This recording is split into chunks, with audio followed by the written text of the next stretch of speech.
The following is a presentation of Power 107.5 Sports. Albertville Aggie football is on the air. Once again, Power 107.5 is your home for Albertville Aggie football.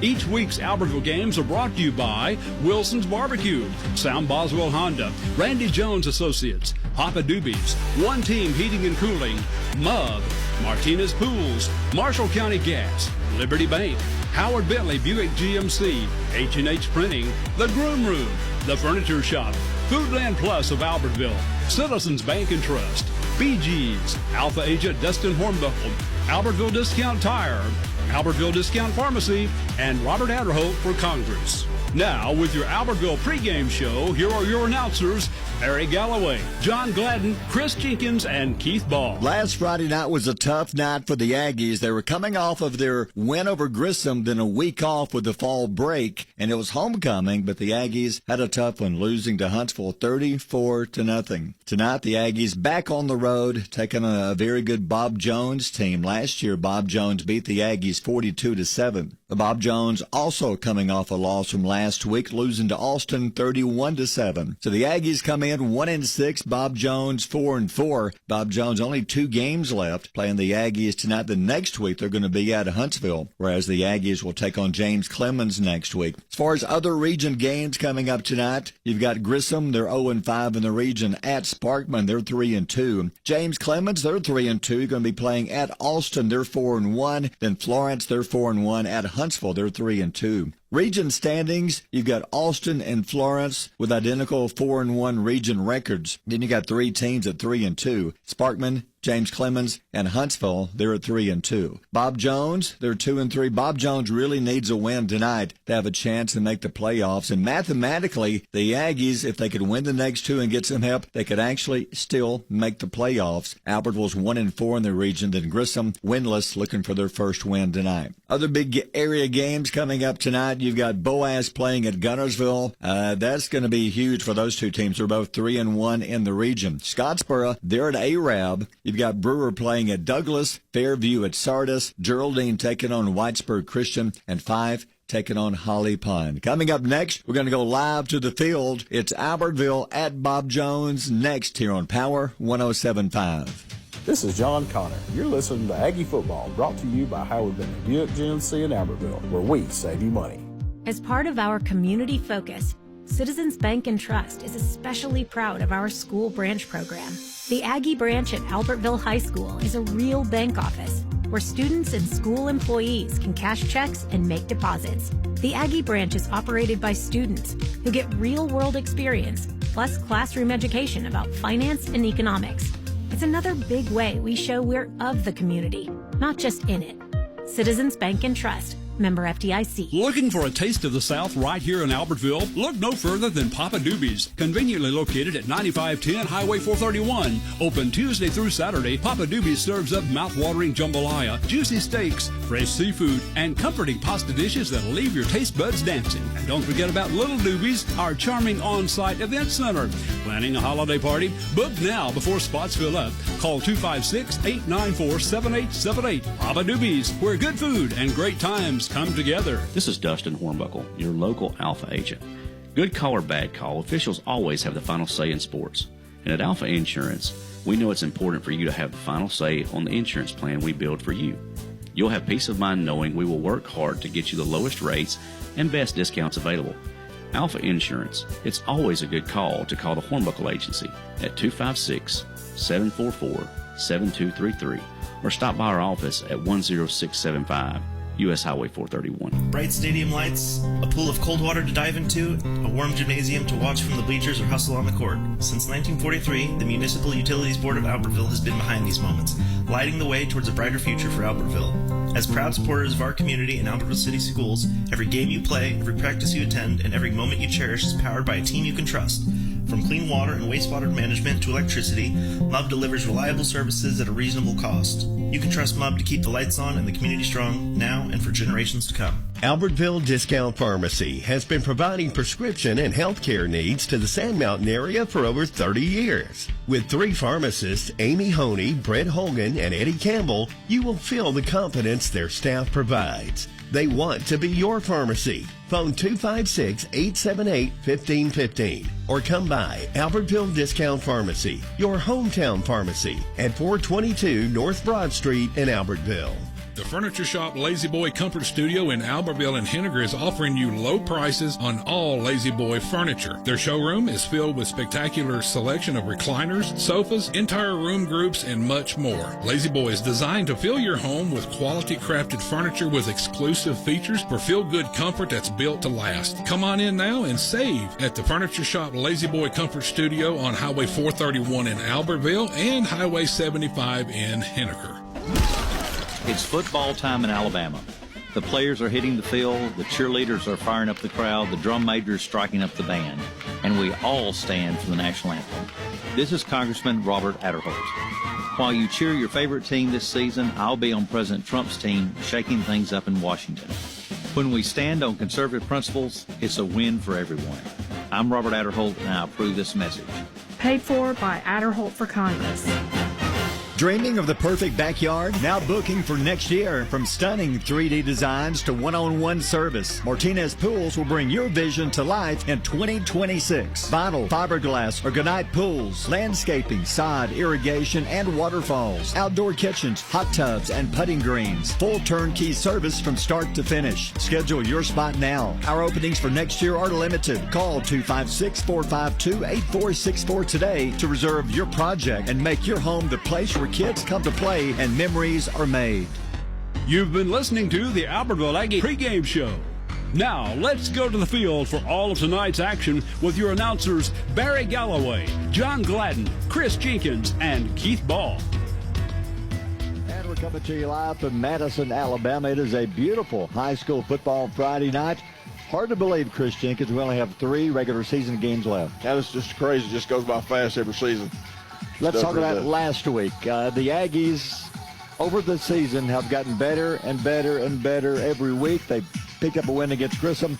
Last week, I can't explain what happened. It wasn't the same Aggie team we've seen the other weeks. Sure wasn't. You know, I was thinking about that. Last week it's like we were just like zombies just walking around. Wasn't very enthusiastic, I guess is a good word for it.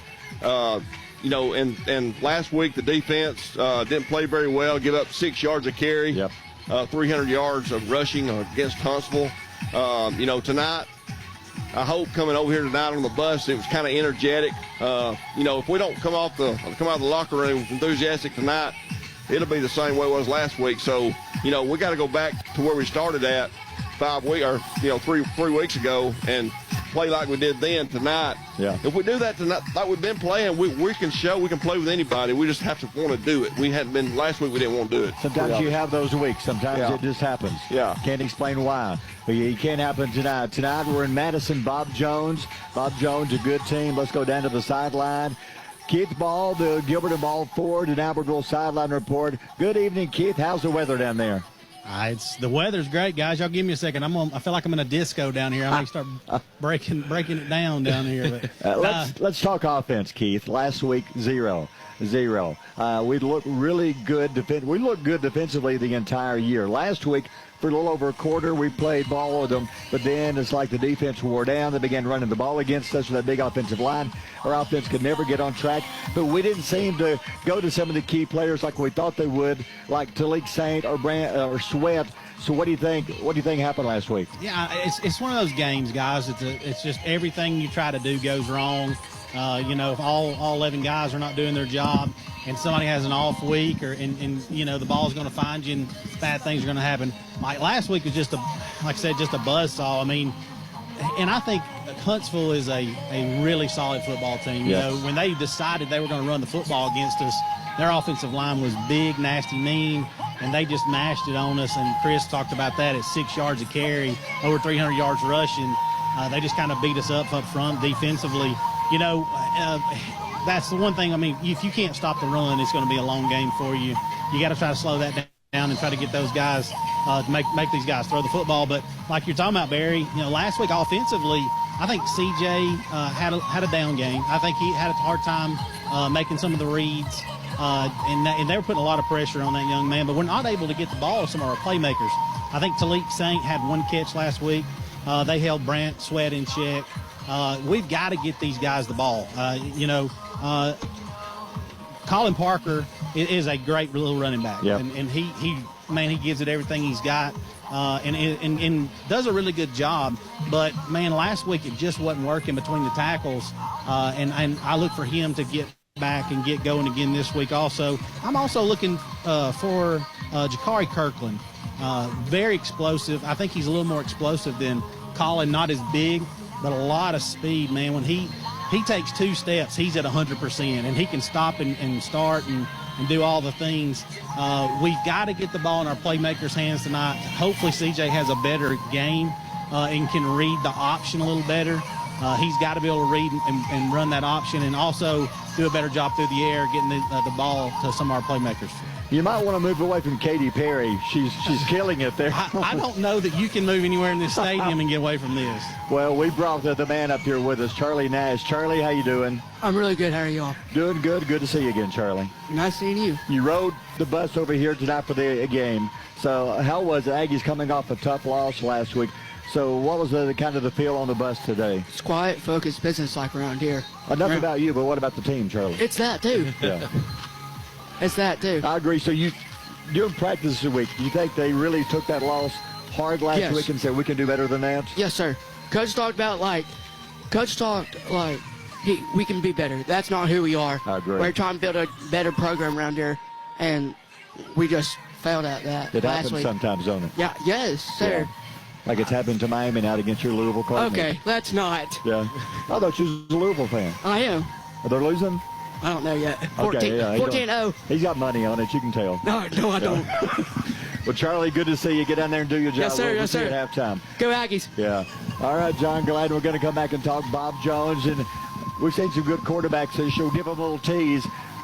Will we see one of the best quarterbacks we've seen this year? You're going to see one of the best quarterbacks in the entire state of Alabama. You got Jacoby Gill. He is the #1 passer in our entire region. And Barry, when Jink and I were down at field level and even up here in the box watching him warm up, I mean, he has a cannon of an arm, and he can stand at the 50-yard line and easily put it into the end zone. So when you say half the field is absolutely open to their offense, that is not an understatement. He can throw the ball all over the field, one of the best dual-threat quarterbacks that you're going to see. And with those numbers, he ranks number 10 overall in the entire state of Alabama in Class 7A. Just remember the name, Jacoby Gill. We'll talk more Bob Jones, more Albertville. Bob Jones coming off a big loss last week. Hopefully they'll make it 2 in a row tonight. At least Aggies can pick up a win. We'll be talking about more about it coming up next. Let's take a time out, and it's brought to you by Weddings, Pageants, and Proms. Aggies and Bob Jones coming up next here on Power 107.5. Bright stadium lights, a pool of cool water to dive into, a warm gymnasium. Since 1943, the Municipal Utilities Board of Albertville has been behind these moments, lighting the way for a brighter future for Albertville. As proud supporters of our community and Albertville City Schools, every game, every practice, and every moment you cherish is powered by a team you can trust. From clean water and wastewater management to electricity, MUB delivers reliable service at a reasonable cost. You can trust MUB to keep your lights on and the community strong, now and for generations to come. It's football time in Alabama. The players are hitting the field, the cheerleaders are firing up the crowd, the drum major is striking up the band, and we all stand for the national anthem. This is Congressman Robert Adderholt. While you cheer your favorite team this season, I'll be on President Trump's team shaking things up in Washington. When we stand on conservative principles, it's a win for everyone. I'm Robert Adderholt, and I approve this message. Paid for by Adderholt for Congress.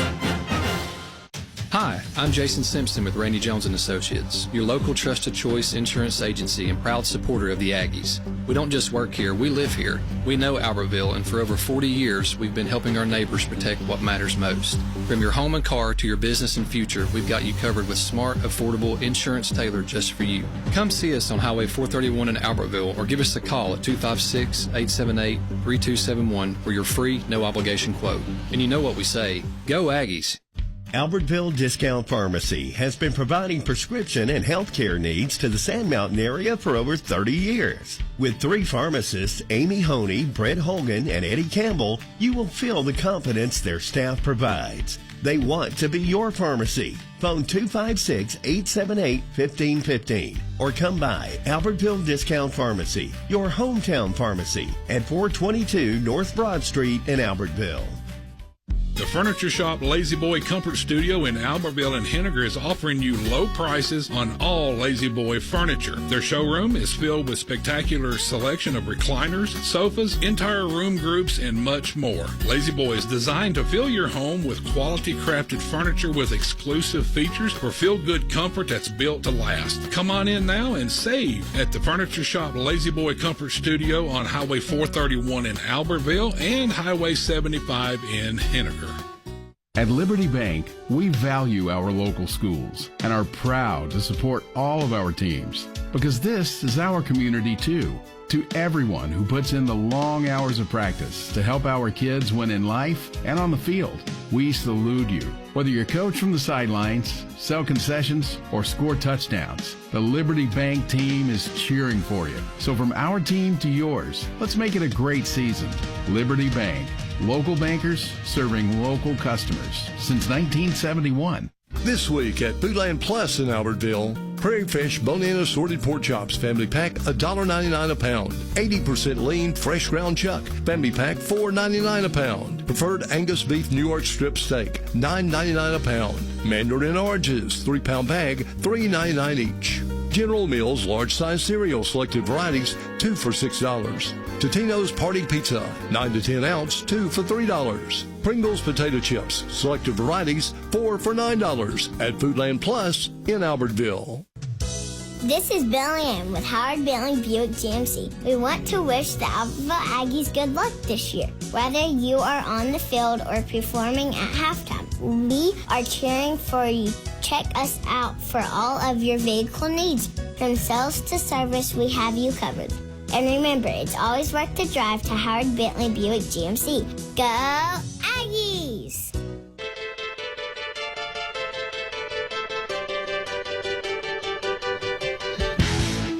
And welcome back to Bob Jones. We're about, 15 minutes away from, we're just going over what we'd like to have for dinner. We just had a good dinner on the way over here. Hey, thank you again to Howard Bentley providing us with a truck, a transportation. Be nice to put some gas in it, but we're good. We're good. We got the couple of these gas cards. We got a couple of these gas cards. Hey, but here we are, John. Okay, let's talk about Bob Jones. But first, you're telling me there is a chance. We have a chance to still make the playoffs. Absolutely. When you look at the region record, and I know that it sounds absolutely impossible, i.e. even crazy when you look at it, but with the win against Grissom, if Albertville somehow find a way to beat Bob Jones and James Clemens back-to-back weeks in this stadium, they get a little bit of help from Bob Jones and James Clemens in week 9, which will be the last week.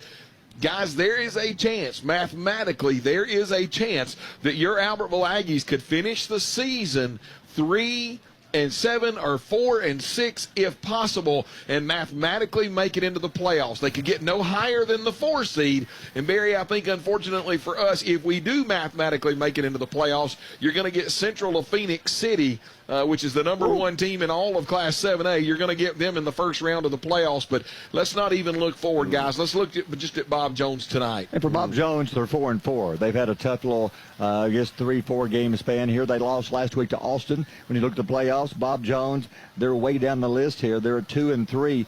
They've almost got to win out, and it helps them have to make the playoffs. If they were to lose, that's crucial to them, so they really need this game tonight. So for Bob Jones, you're telling me they've been beat up, banged up, but they're much better tonight. Much better tonight. Coach Kelvis White knows the importance of this game. He also understands that it's homecoming tonight here in Madison. But, Barry, I want you to talk about A Tale of Two Cities. It was a book that I was supposed to read, but thank God they had Cliff Notes for it back in English class.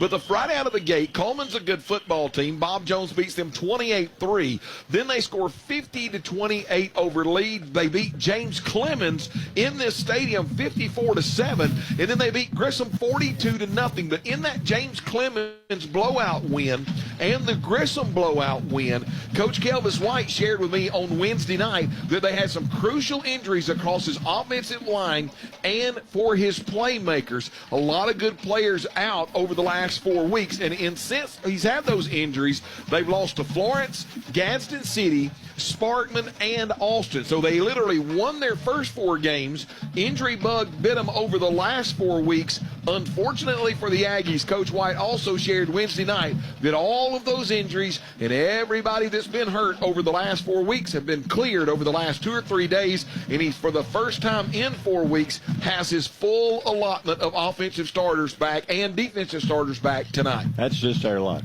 So we're getting close for the opening kick. The band's coming out. Let's take one more time out. We'll come back with the toss of the coin and the kick.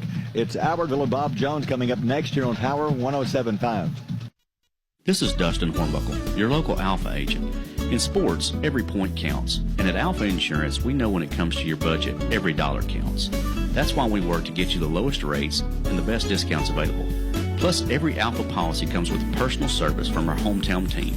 Call the Hornbuckle Agency to start saving today at 256-744-7233 or stop by our office at 10675 U.S. Highway 431. Business banking is a big deal at Citizens Bank & Trust. Whether you have a few hundred employees or just a few, Citizens is right-sized for convenient, efficient banking to save you time.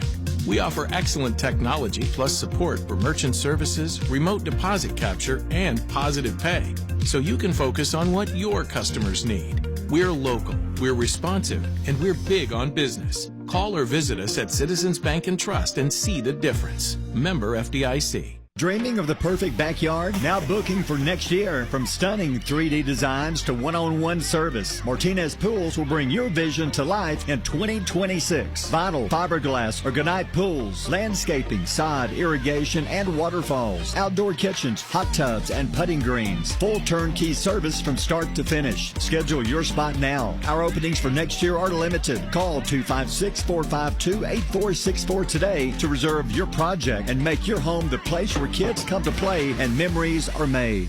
Since 1986, BG's Restaurant on Baltimore Avenue has provided fast, friendly service, specializing in fresh chicken tenders, french fries, coleslaw, old-fashioned hamburgers, milkshakes, made-from-scratch breakfast biscuits, ham, sausage, and bacon, and they have pancakes. BG's features daily specials and always 3 small hamburgers for one low price. Come in or call ahead, 256-878-9294.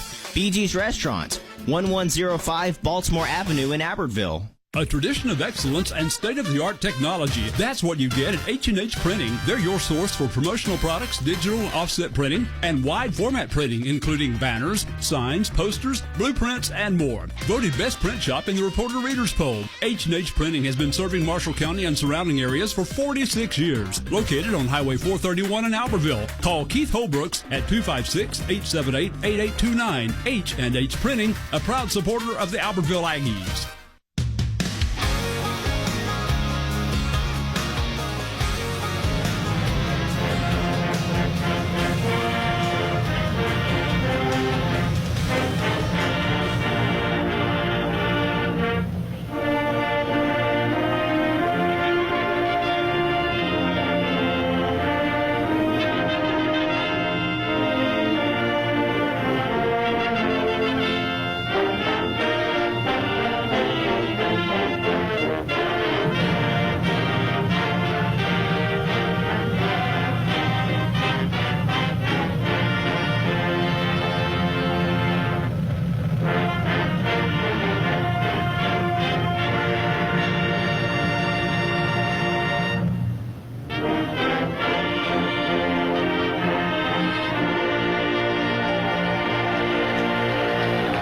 And the playing of the national anthem by the Bob Jones Band. Let's talk about some weapons real quick. Chris, the Aggies have the weapons. We didn't see much of them last night. We've seen Brant Sweat. We haven't seen as much of Talik Sane as I thought we would. I'm hoping the Aggies maybe unveil maybe something to get those two more involved in the offense. Yeah, the Grissom game, if you go back to it, Brant Sweat, he had a great game. So did Talik Saint. Talik Saint had a touchdown in that game. I think we didn't look last week. We didn't even look to them, and maybe Huntsville just had such a good defense that they had them covered, and we wouldn't be able to go to them. But tonight, to be able to do something, be able to move the ball since we didn't do it last week. You'd have to think that we'd have to get them to Sweat and Talik Zane involved in the offense a lot more. Well, one thing that Bob Jones will be doing, John, they've got a receiver they'd love to get involved in their offense. Absolutely. When you look at one of the top wide receivers in all of 7A football, Rice Dorsey, and when you look at his statistics, Barry, he's got over 600 yards on the season, 6 touchdowns. He's the favorite target of quarterback Jacoby Gill, and right now already committed to the University of South Florida. He is a prime time wide receiver. They will try to get the ball into his hands. And tonight, Jacoby Gilberry, we talked about the big offensive line last week of the Huntsville Panthers. Tonight, another big one, averaging 6'3", 275 across the front. And Barry, one of their big guys is number 77. He's the captain walking out there right now. His name's Brendan Jethro. How about this senior? 6'5", 310 pounds. He's also getting looks from big-time colleges, as you can see him here at the 49-yard line. He is absolutely massive.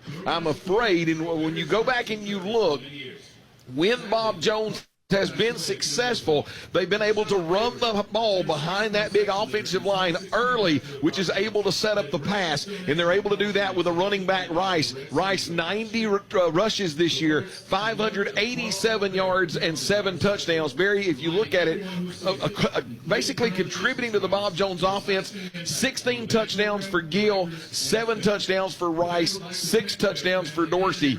They've got plenty of weapons over there and behind a big offensive line as well. Hey, back that up a minute. 77, Jethro, how big is this guy again? This guy is 6'5", 310 pounds. That's Jethro, Granny, LMA, and the cement pine. That's a big boy right there, don't you think, Chris? That's a big old boy. And guys, when you look across their offensive line, there's another one. You're going to see another one out there. There's another one. How about this one? He's going to be, his name's Dayton Turkle. He's 6'5", 290. So you're going to have two big, huge guys in the middle of that offensive line.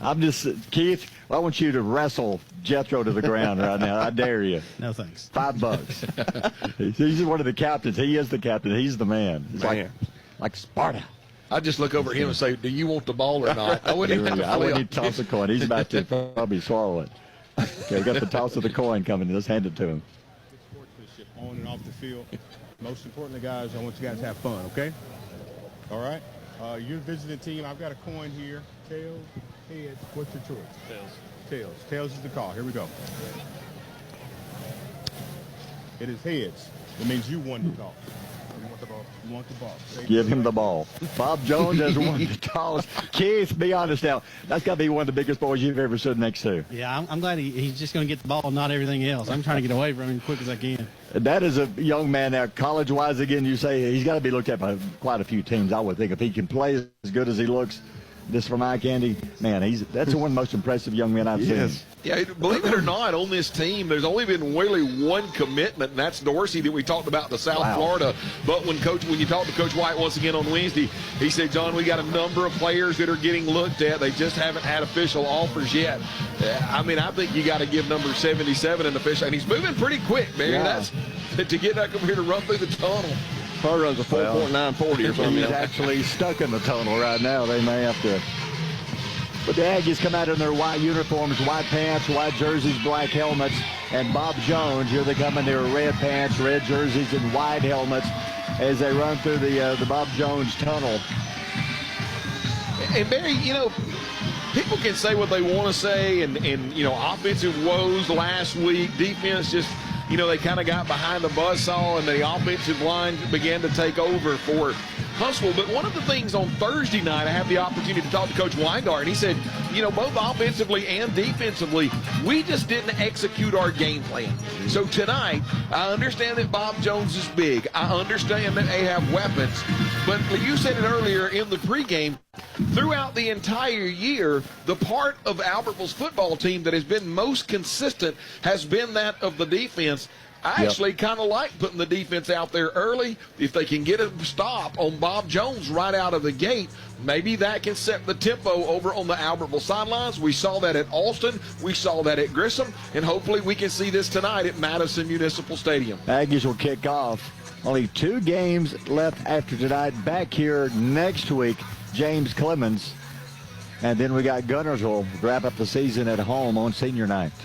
It just blows my mind that we get started in August and you have your first interview, and I'm talking to Coach Routon at Arab, and, we're just trying to, it's like everything else. We have to kind of get in our groove, and then, Barry, you turn around and you look at one another, and we're driving up here, and it's week, 8 of the season, whatever it is, and, gosh, it just flies by. Here we go, the Aggies to kick off. Let's see if they can put last week completely out of their mind with that 34-0 loss to Huntsville.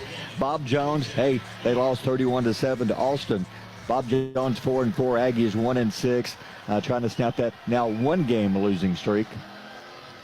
Man, they got B.J. Carter back for Bob Jones. I think he's taken 2 to the house so far this season. I might not necessarily want to kick it to him right out of the gate. Here we go, the Aggies to kick. Decent crowd on hand, both sides, and here's the kick.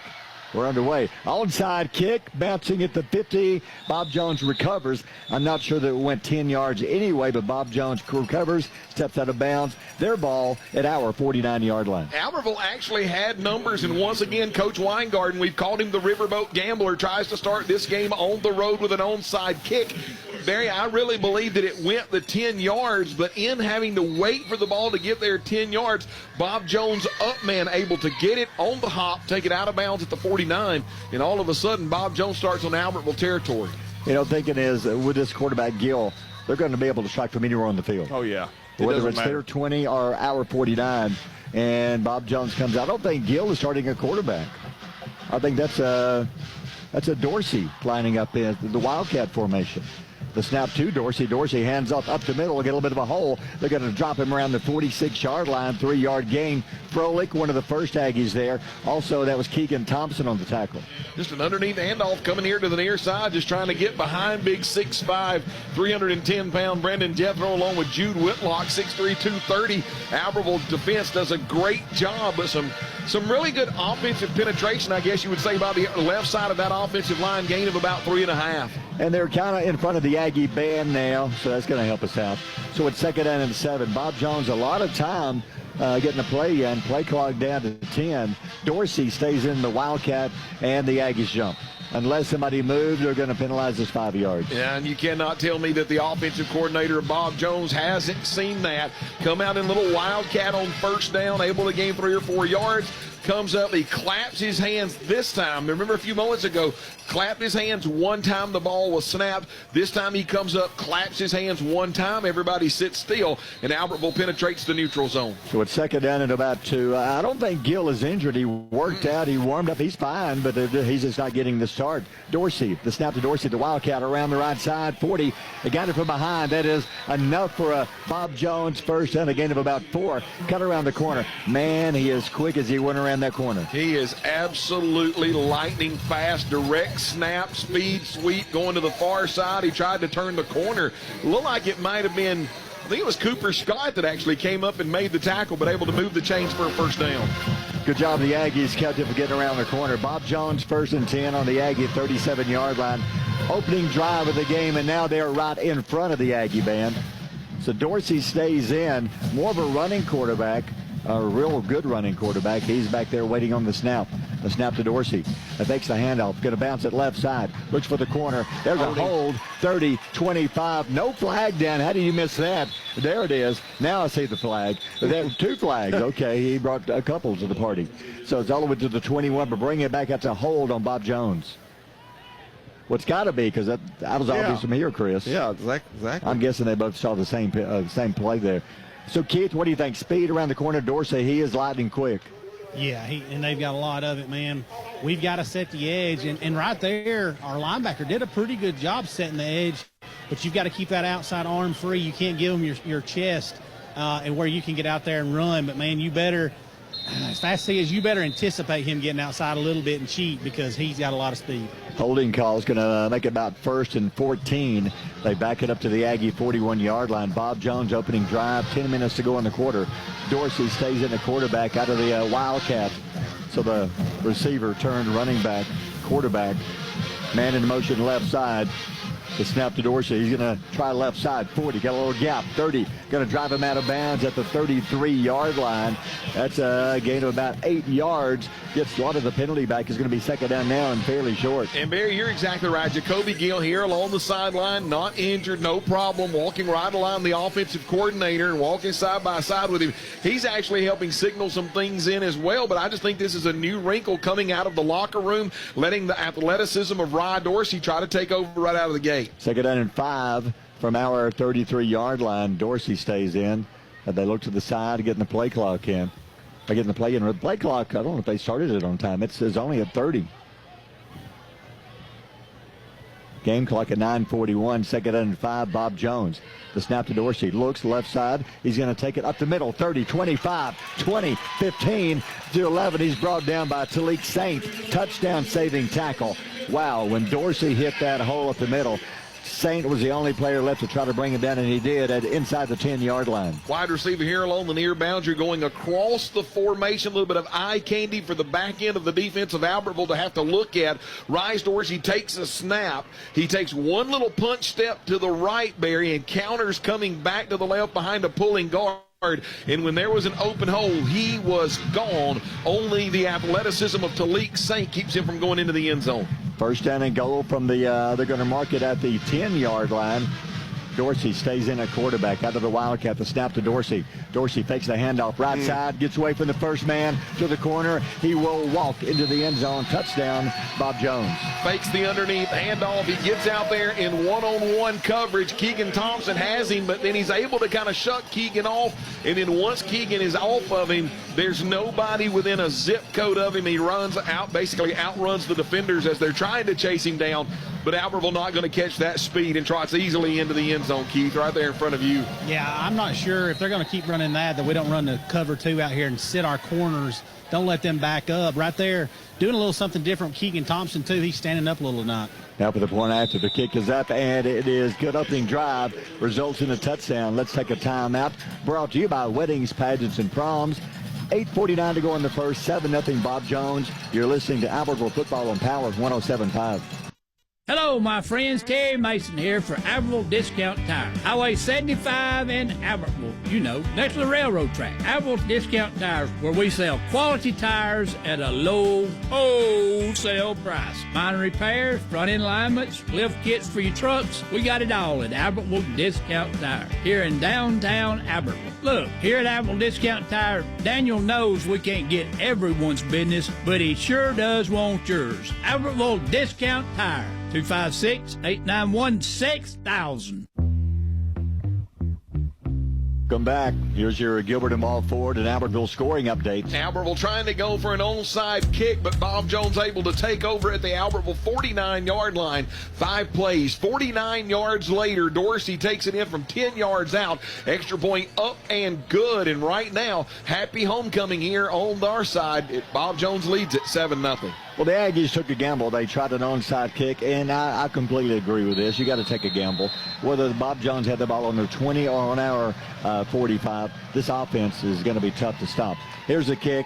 Deep, going back to the goal line, 1-yard line. Here's a return by Cooper Scott. Cooper, 15, hit by one man. He'll just duck. That's a smart move by Cooper. Here come 3 other Patriots, and it's going to be first down around the 16-yard line. Keith, I know Cooper's just trying to make a play, and he's an athlete trying to get upfield, but the speed of the coverage team, as soon as Cooper got that at the 1-yard line and started to come up the seam, just nowhere to go. Red jerseys everywhere and able to take him down to the 16-yard line. Well, and they played, they got down there with a lot of discipline, too. They kept lane integrity. They really did a great job right there.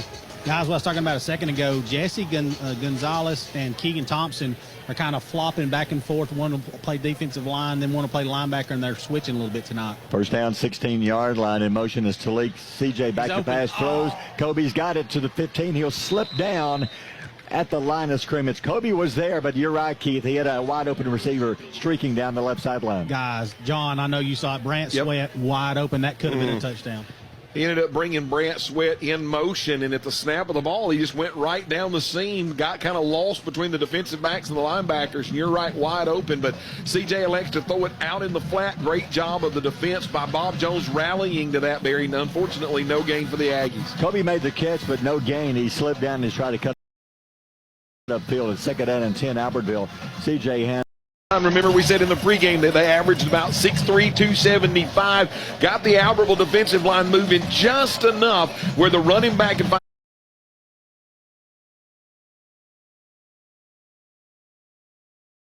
move the ball, to the 32-yard line. 3:09 to go in the quarter. Bob Jones driving again. They're up 7-0. Aggies have had it once here in the quarter. 3 plays and punt.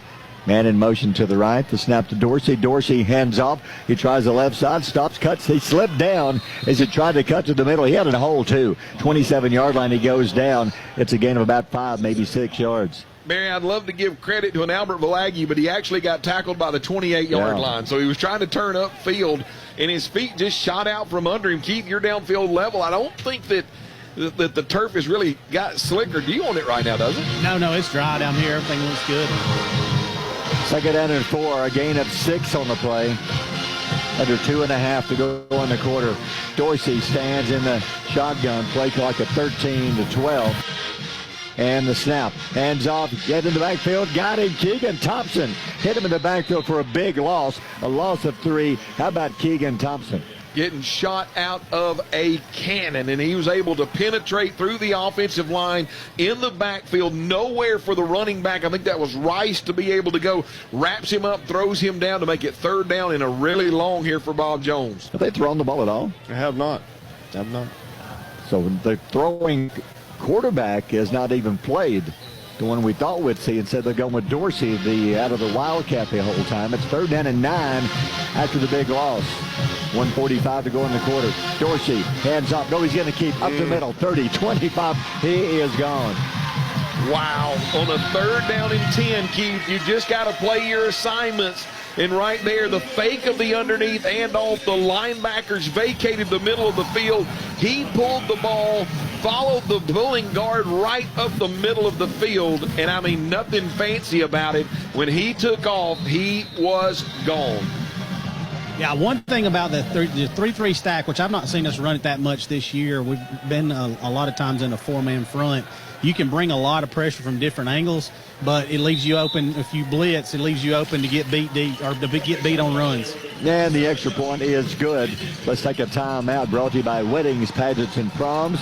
For the timeout, Bob Jones adds another. It's 14-0. You're listening to Aggie Football on Power 107.5. Marshall County Gas District reminds you to call before you dig. Call 811. Know where you can dig. Utility lines and pipes could be buried anywhere on your property. Whether you hire a contractor or do the work yourself, always contact the Marshall County Gas District before you dig. Call to prevent outages, property damage, and even serious injury. Call 811. Dig safe. It's smart, it's free, and it's the law. A safety message from the Marshall County Gas District. Welcome back. Here's your Gilbert and Ball Ford and Albertville scoring update. After a great punt by C.J. Zuniga, Bob Jones takes over their own 21-yard line. 6 plays, 79 yards later, Dorsey goes in from 32 yards out for the touchdown. Extra point up and good. Patriots winning here on homecoming. Still in the first quarter, Barry, but Albertville already down 14-0. You know, much like Huntsville, why pass when you don't really have to? Exactly. They got a big offensive line. They got so much speed. Dorsey, with his 2nd touchdown of the game, just took that one straight up the middle. Here's a kick. Deep kick. Cooper Scott has it. Here comes Cooper 10 to the 15, to the 20. Oh, he is whipped around. Like you grabbed him by the arm and just threw him down. Open field tackle. Got back to the 19-yard line. Keith, we talk about lane integrity. Just stay in your lane. When the returner gets close to you, you break down. If you put that together as a video, that is how you cover a kickoff. Yeah. Whoever's coaching their special teams is doing a really good job. These guys are coming down disciplined. unless somebody does something goofy, it's going to be tough to break one tonight. So what you don't stutter step, go get what you can get. If you can get past the 20, you're going to be doing good tonight. All right, Colin Parker checks in. Colin in the backfield. You got Sarant, also a G-man in there. CJ hands off. Nobody's going to keep himself. He does hand off to Parker. Up the middle. Good run. 30-31. Good job of faking me off. But he handed off to Parker. 31-yard line. That is a gain of 11. First down, Albertville. CJ does a great job of reading the defensive tackle and the defensive end. Both of them kind of crash and come upfield. Gives it to Colin Parker. And before you know it, Colin Parker already back in the linebacker core. They actually had to kind of tackle him from behind. Great job there. Gain of about 12, Barry. Good job by the Aggie offensive line. That time, Chris, they blew a hole open. That hole was big as a limo right there. As long as a limo here. So gain of 11. First down to the 31-yard line. 2 men wide left. CJ going to option off. No, he's going to keeps it himself. Tucks his head down 33-yard line. A gain of a couple. It'll be second down and 8. Maybe one more play here in the quarter. Yeah, just kind of a speed option, kind of a look going to the far side. Bob Jones does a great job of just sliding down the line of scrimmage. CJ tries to attack him, gets north and south, gain of a couple of yards. Second down and 8. See if they have to snap again. Actually, they don't even have to snap if they choose not to. I don't think they're going to. Then they let the clock wind down. That's what they want, to use as much clock, keep it away from this offense as they go to the sideline watching the clock go down. So first quarter winding down, coming to an end. Let's take a time at first quarter over. Bob Jones on top 14-0.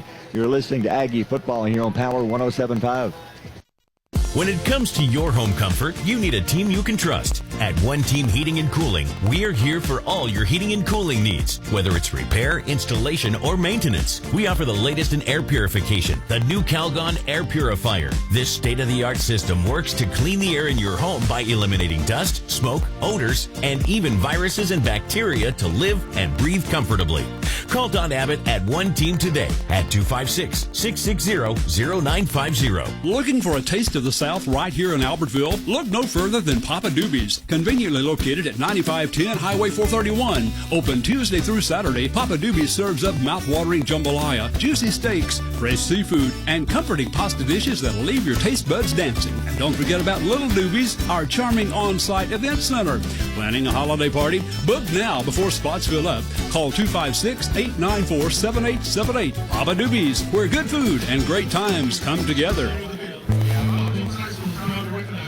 Welcome back to Albertville Aggie football, presented by Power 107.5 and Howard Bentley Buick GMC. Well, the Aggies got them a first down, second down and long coming up, but a good positive run by Colin Parker a few minutes ago. I think I'd go back. The pass to Talik Saint earlier was open, just underthrown, and we had a wide open Brant Sweat down the sideline earlier, just didn't see him. Just a couple of opportunities to be able to go to those plays. But Barry, right now, impressive that the Aggies started this drive at their own 19-yard line, already out to the 32. Just got to keep positive momentum. And one of the things that Coach said to me on Thursday night, Coach Weingarten, we cannot be behind the chains. And in this drive, they have not been behind the sticks yet. Yep. Just got to keep this positive momentum going. I'm not sure what they're doing here, and that could almost get a delay game penalty here, seriously, because they're introducing Bob Jones students while everybody's waiting to start the second quarter. Coach Weingarten's not happy either, guys. No, it's like the band playing too long at halftime. Home team can get penalized. But I mean, I'm proud of them and all, but it's time to play ball. Let's play some football. I'm sure Coach Weingarten was one of those penalties.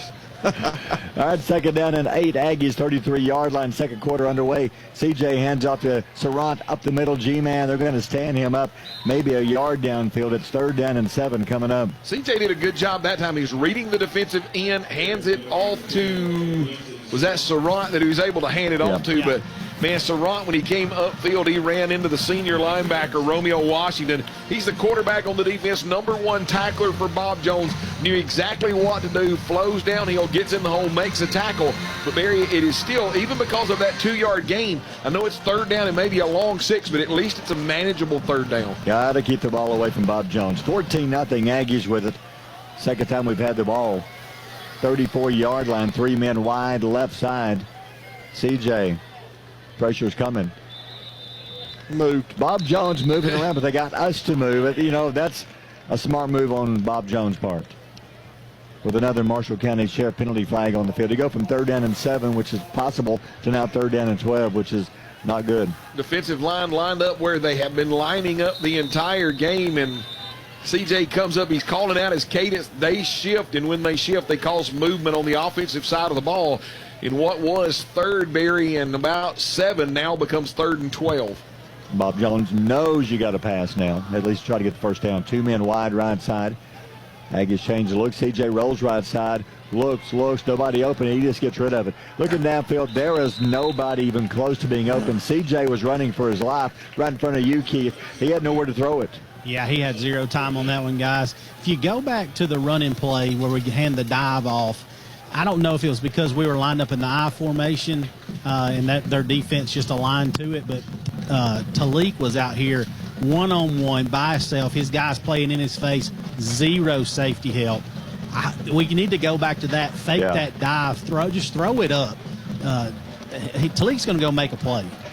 I think you've got to take advantage of Talik's talent as well as Sweat. You got to just throw him the ball. I'm with you. Aggies will punt it away. CJ close to being blocked. High kick, short kick, and it's going to take a bounce straight up. Going to now roll to the 46-45. Is that a flag coming down? Yep. There's a flag coming down as the ball was rolling. I didn't see what happened over here. Here comes another flag. Yeah, it looks like we're going to get something on Bob Jones, and then as the guilty person was coming off the field, said something to one of the other referees, and a flag here at the number. So we may get back-to-back penalties on Bob Jones right here. 2 is illegal use of language. Because the other one, the player was running right next to the official. Something was said, and there went the flag. I'm with you. I think it was the same guy. So we got one's a sideline warning. Why do they do that? Really? So we got an illegal fair catch. Player came up and signaled for a fair catch, and when the ball bounced, he got it taken off running. Yeah. Blew that one dead. So they're going to back him up 5 yards, and then I think that just the a little verbalness being said as they're coming off the field, just enough to give them a sideline warning. I don't get the sideline warning. I mean, I know, but it's like telling you, wait till your daddy gets home. And sometimes you get a crew that they're more excited about the sideline what's going on than they are in the ball game. I mean, it really is. Let's play ball. Let's get the hickory out. I'm going to go get me a stick to beat you with. I heard that a bunch of times. Yeah. All right, so it's Bob Jones ball in the 40-yard line, first down. Dorsey turns, fakes the handoff, get a bounce to the left side. Oh, he's got some room to the 40, to the 35. If he had got by that young man, Techeria, I think Keith's the only man that could have caught him. Yeah, fakes the underneath handoff. He gets to the outside, backside, outside linebacker, gets caught too far inside. Dorsey's able to beat him to the far boundary, turn north and south, and you said it, Barry. If Techeria is not there to push him out, he has gone to the house, but gets pushed out of bounds at the 36-yard line. Hey, guys, looking at Dorsey right quick, 9 carries, 130 yards. Goodness, and like John said, he will be playing some college ball just around the corner. And their quarterback, their big-time quarterback, still not playing this game. I wonder if he's just a little bit banged up and they just want to rest him for next week. Man, I'm telling you, I'd play cover 2, leave my corners in the flats. Because next week they get Huntsville, which could determine the playoff game. Hands off up the middle, bounces off one tackle, 30, bounces off another. Another. There he goes. 20, 15, the pinball wizard. He's in the end zone. He bounced off 3 men. Nobody can bring him down. Touchdown, Bob Jones.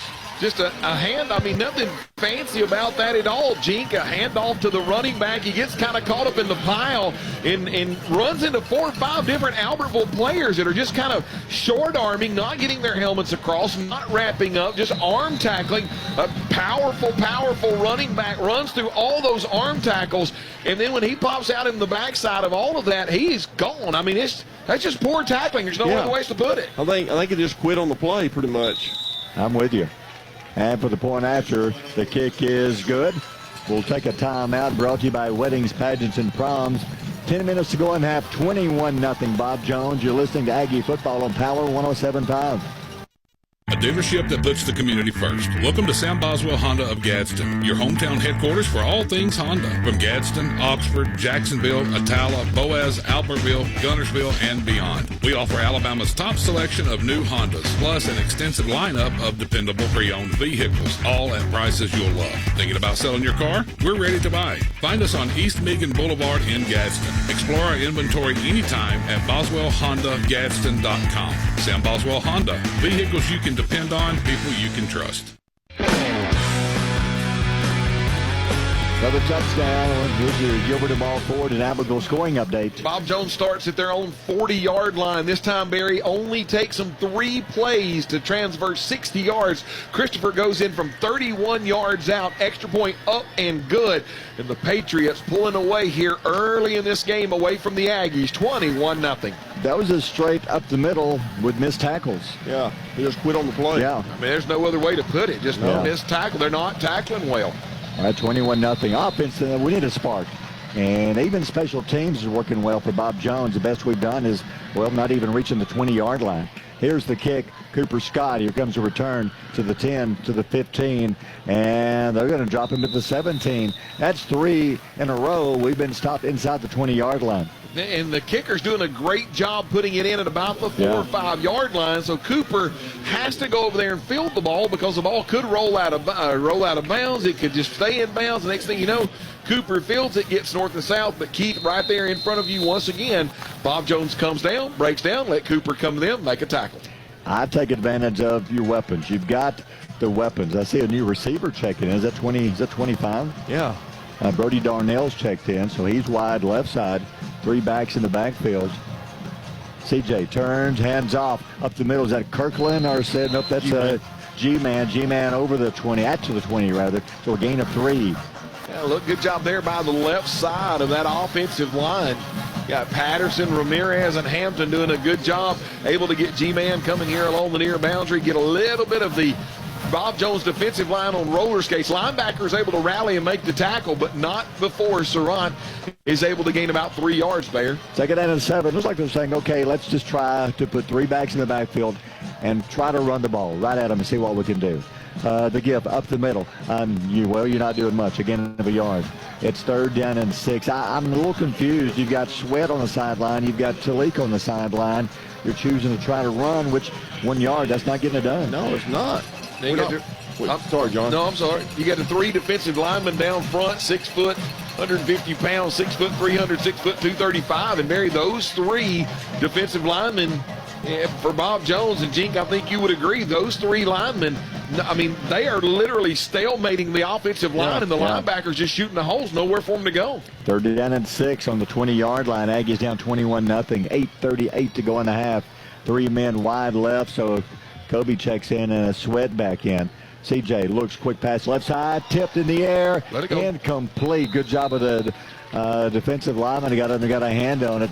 Aggies are going to throw it short on a little slant, but unfortunately knocked down incomplete. I think they knew that Albertville was going to have to throw that ball. Had 3 wide receivers here along the near boundary. Bob Jones matched up with 3 defenders. They brought the whole house when it came to a blitz. CJ trying to go over the outside linebacker who batted the ball in the air. I thought for a minute, though, one of our wide receivers was going to come back and catch the ball, but he allowed it to hit the ground, which was actually a smart play. Aggies will punt it away. CJ's had a couple of good punts. Here's the snap. Oh, they were coming. Good job of CJ. Got rid of it. It's returnable. Here he comes. 45 to the 40. Hits the middle of the field. 35. Still going. 33-yard line. Finally, a couple of Aggies. Darnell's one of those. That'll bring him down. Also, let's say Evan House. But look where Bob Jones is starting on our 34-yard line.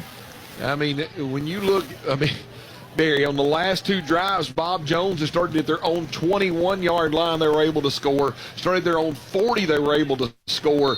And now they're going to get the ball in great field position with a chance to really kind of blow this game wide open. We got bad news and worse news. Dorsey, the second-string quarterback, he's out of the game. He scored twice, but they put in their starting quarterback. There's the worst news. Jacoby Gill. We haven't seen him in the game. He's checked in. He's the starting quarterback. First play of the he bobbles the snap. His running back picks it up and gets nothing, gets back to the line of scrimmage. That wasn't his fault, really. Low snap, tried to scoop it up. His running back picks it up and no gain. Wow, you talk about Caleb Christopher, the one who just scored the touchdown a while ago. Jacoby Gill coming in cold off of the bench. Ball bounces off of his hands, although bad snap. Christopher able to get it up. All right, defensive backs, get ready. He has an arm. He can throw it in there. Oh, what? They're going to say the Aggies jumped. I'm going to have a little bit of a problem with this one, guys, is the defensive end on the far side jumps in the neutral zone. But it's the referee here on the Bob Jones sideline, Barry, that throws the flag for the defense being offside. That's not his call. It's the line judge on the far side. Right. And so I think Bob Jones got a little home cooking on that one. So a gain of 5 with a penalty. So it's 2nd and 5 now on the 29-yard line of Albertville. Gill out of the gun, looks quick, throws it left side, got his man out of the backfield, cuts the corner. There's a hold. One of the Aggies being held on the corner, and the receiver out there trying to block for him. It's a short game, but it don't matter. There's a holding call. Another Marshall County Sheriff penalty flag on the field. Keith, it looked like Jude Fan did a great job coming up from his safety position and had a bead on the wide receiver that caught the ball, but the other wide receiver holding Jude Fan, he just couldn't get there, and it brought out the little yellow hanky. Yeah, he did a great job keeping his outside arm free, John. I'm not sure if Jude's not playing corner right now. It seems like we're missing somebody. I'll see if I can't get an update, maybe an injury update. So they back it up. They've had a few penalties in the game, but it hasn't slowed them down any. They're up 21-0. I tell you who's not out there, Cooper Scott. No, he's here. I'm sorry. Clock running, 7:19 to go on the half. So they back it up to the Aggie 38-yard line. It's 2nd down and 14 for Bob Jones. Gill out of the gun. Gill takes a handoff, throws right side. Big tight end's got it, 35. He dives to the 31-yard line. Cooper Scott and Talik Saint cut him down. There's a flag, another Marshall County Sheriff penalty flag right in the middle of the field. That's usually where you see holding. Just wondering what... Barry, I got to say something. I love it when they throw it to the tight end. Being an old tight end myself, that you block, and then all of a sudden this time tight end blocks, 1 Mississippi, 2 Mississippi, releases out here in the flat. Jacoby Gill able to get the ball in his hands, turns upfield, and a gain of about 9 yards. So a great play for the tight end to make this a manageable 3rd down if the play stands. I'm a little worried, Barry. They're talking about them. They're having, if it's holding, it's so they've been. No flag. Okay. That's a gain of, I'm going to say a gain of 7. So it's to the Aggie 31-yard line. So it's still going to be 3rd down, but I would say they're in 2-down territory. You know what I bet they were looking at? The tight end lined up at the end of the line of scrimmage, and I think that they were talking was he eligible or ineligible, but because he lined up in a normal tight end spot, Barry, that made him eligible in the play. All right, 3rd down and 7. The ball is on their 31-yard line. 6:39 to go in the half. Up 21-0. Bob Jones driving again. Gill, the quarterback, hands off up the gut and breaks one tackle, 25-20 to the 18. He slipped through the first tackler. Finally, Talik Saint brings him down all the way down to the Aggie 18-yard line. Nothing fancy about that. Just an underneath handoff was right up the back of the big hog mollies up front that averaged 6'3", 275. It opens up like the parts like the Red Sea, Barry. And next thing you know, he's in the secondary. Thank goodness we had a secondary player and linebacker that came up, made a tackle. Elijah Wells on the carry. Wells stays in, number 20. Gill beside him in the shotgun. 1st down and 10 on the 17-yard line. They mark it. Gill, man in motion, left side. The snap, Gill, hands off, right side. He's got the corner, cuts to the 15. Another tackle broken to the 11-yard line. Froelich and Saint bring him down, but it's close. It's going to be about 4 yards short, gain of 6. Keith, I've got to just think that when they're under the 10 and they're going to be looking at this on film over there a few moments ago, that the defensive coaches are going to have to say, break down, get your face mask in their gut and wrap up, because once again, 2 arm tackles that the running back was able to run through just missed tackles right now. Yeah, you've got to get your hips low. You've got to buzz your feet if you're going to tackle these guys that are super shifty. 12-yard line, 2nd down and 5, they call it. Gill, hands off up the middle, 10 to the 5, to the goal line. He dives. Touchdown. Barry, nothing fancy. Jacoby Gill takes the snap, hands it off. Running back goes right up the middle. Looked like it was about 12 or 13 yards out and able to get into the end zone. And by the time Albertville reacts, They're already at the 1 or 2 yard line, and then he just bowls over a defender to go into the end zone. It's the offensive line of Bob Jones right now that's just really taking over this game, along with the missed tackles. 5:05 to go in the half. They add another one to it. Now for the extra point.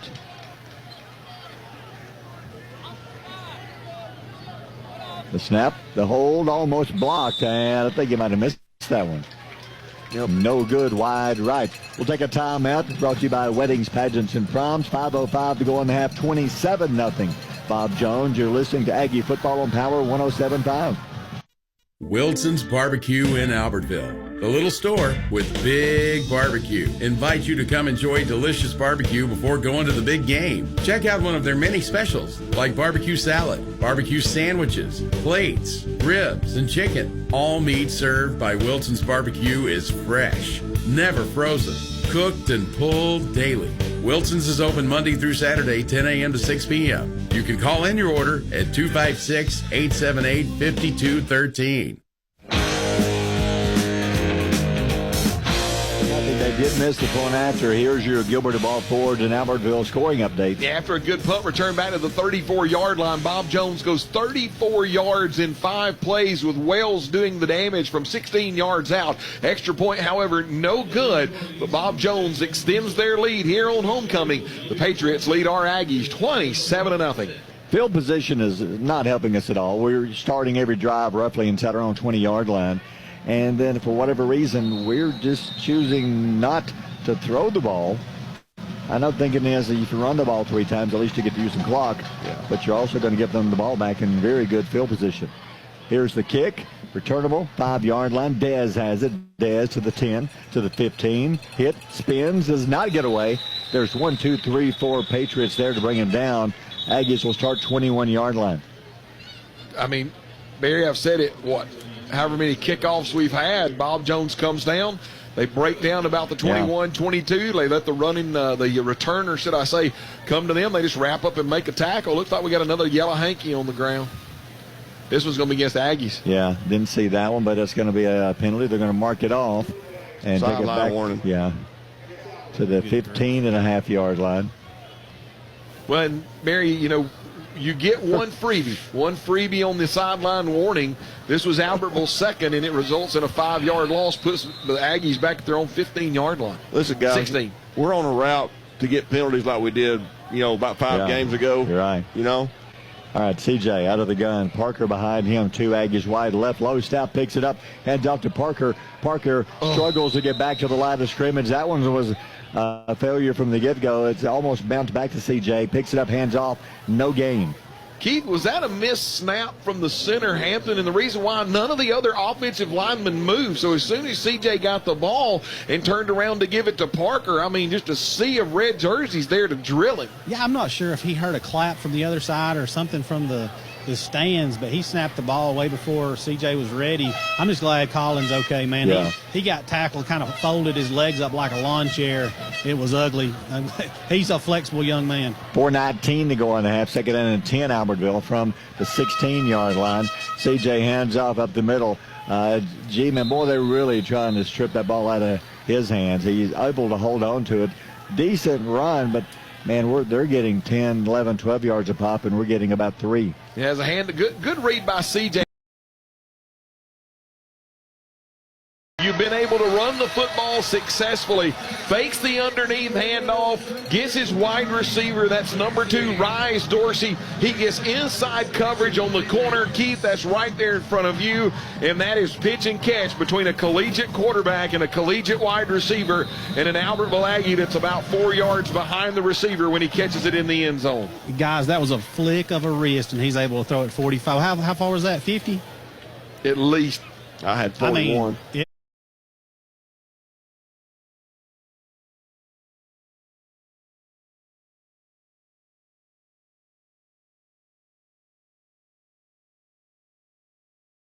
$7.5.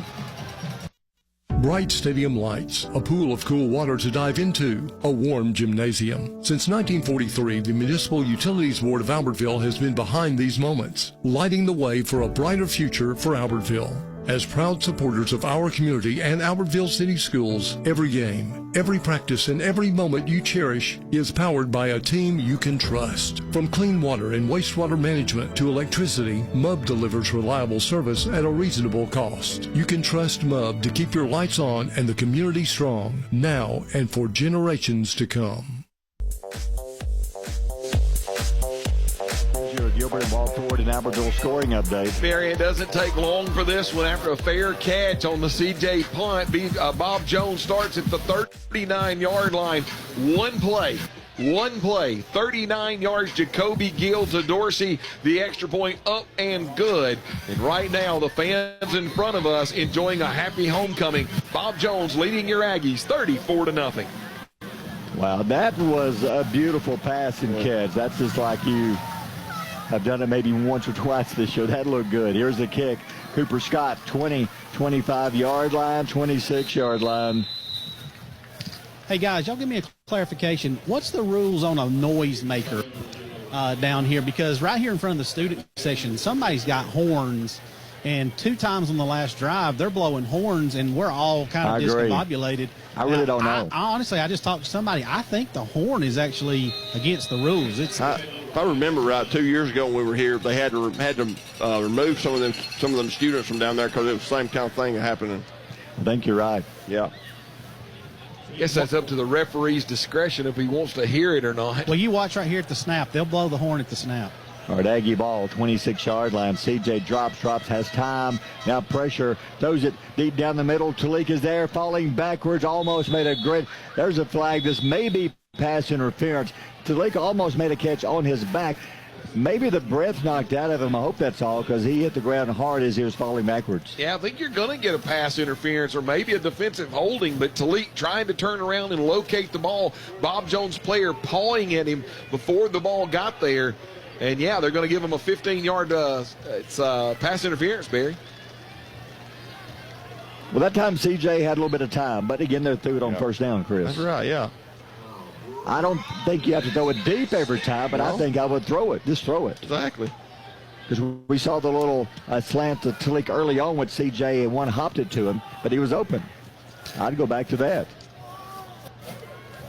So 41-yard line with the penalty, 2:46 to go in the half. Aggies with it. So they get a first down off of the pass interference. And here's another flag. As the Aggies move again? I think you had a player. Yeah, I think you had an offensive lineman that put his hand on the ground, Keith, and then when he put his hand on the ground, CJ said something, and when he did, he took his hand off the ground to turn around to hear what it says, and that's a set lineman. Yeah, I was walking behind the guys right there, but one of them, the guy in the middle threw it, and then plus the guy from the side threw one. I didn't know. I thought it might have been another sideline warning. So against the Aggies, they'll back it up 5 yards. 36-yard line, 1st and 15, 2:46 to go in the half. Aggies down 34-0. CJ backpedaling, throws it. Oh, if Parker had made that catch, he had a blocker in front. He had some sideline. That could have gone for a big-time gain. That would have been a big-time gain. Bob Jones sold out. CJ retreated. Then he had to throw over some really tall defenders that got their hands in the air, and his wide receiver just could not bring it down with a fingertip catch. But, Barry, you're right. If he brings that in, he's got one offensive lineman in front of him. The player is a lot of green grass on the far boundary. That would have been a big game for the Aggies. 2nd down and 15, clock stop with the incompletion. CJ hands off. Kirkland, good run, 41-yard line. Looks like Bob Jones may have some backups in right now. The defensive line, I think, has changed out some. But it's going to be a gain of about 5 yards. Looks like linebacker core, Barry, looks like they still got their starting linebacker core in there, but where you're seeing some of the changes are along the defensive front. Right. 3rd down and 10, 41-yard line. I think they busted the speakers on the had a car that did that once.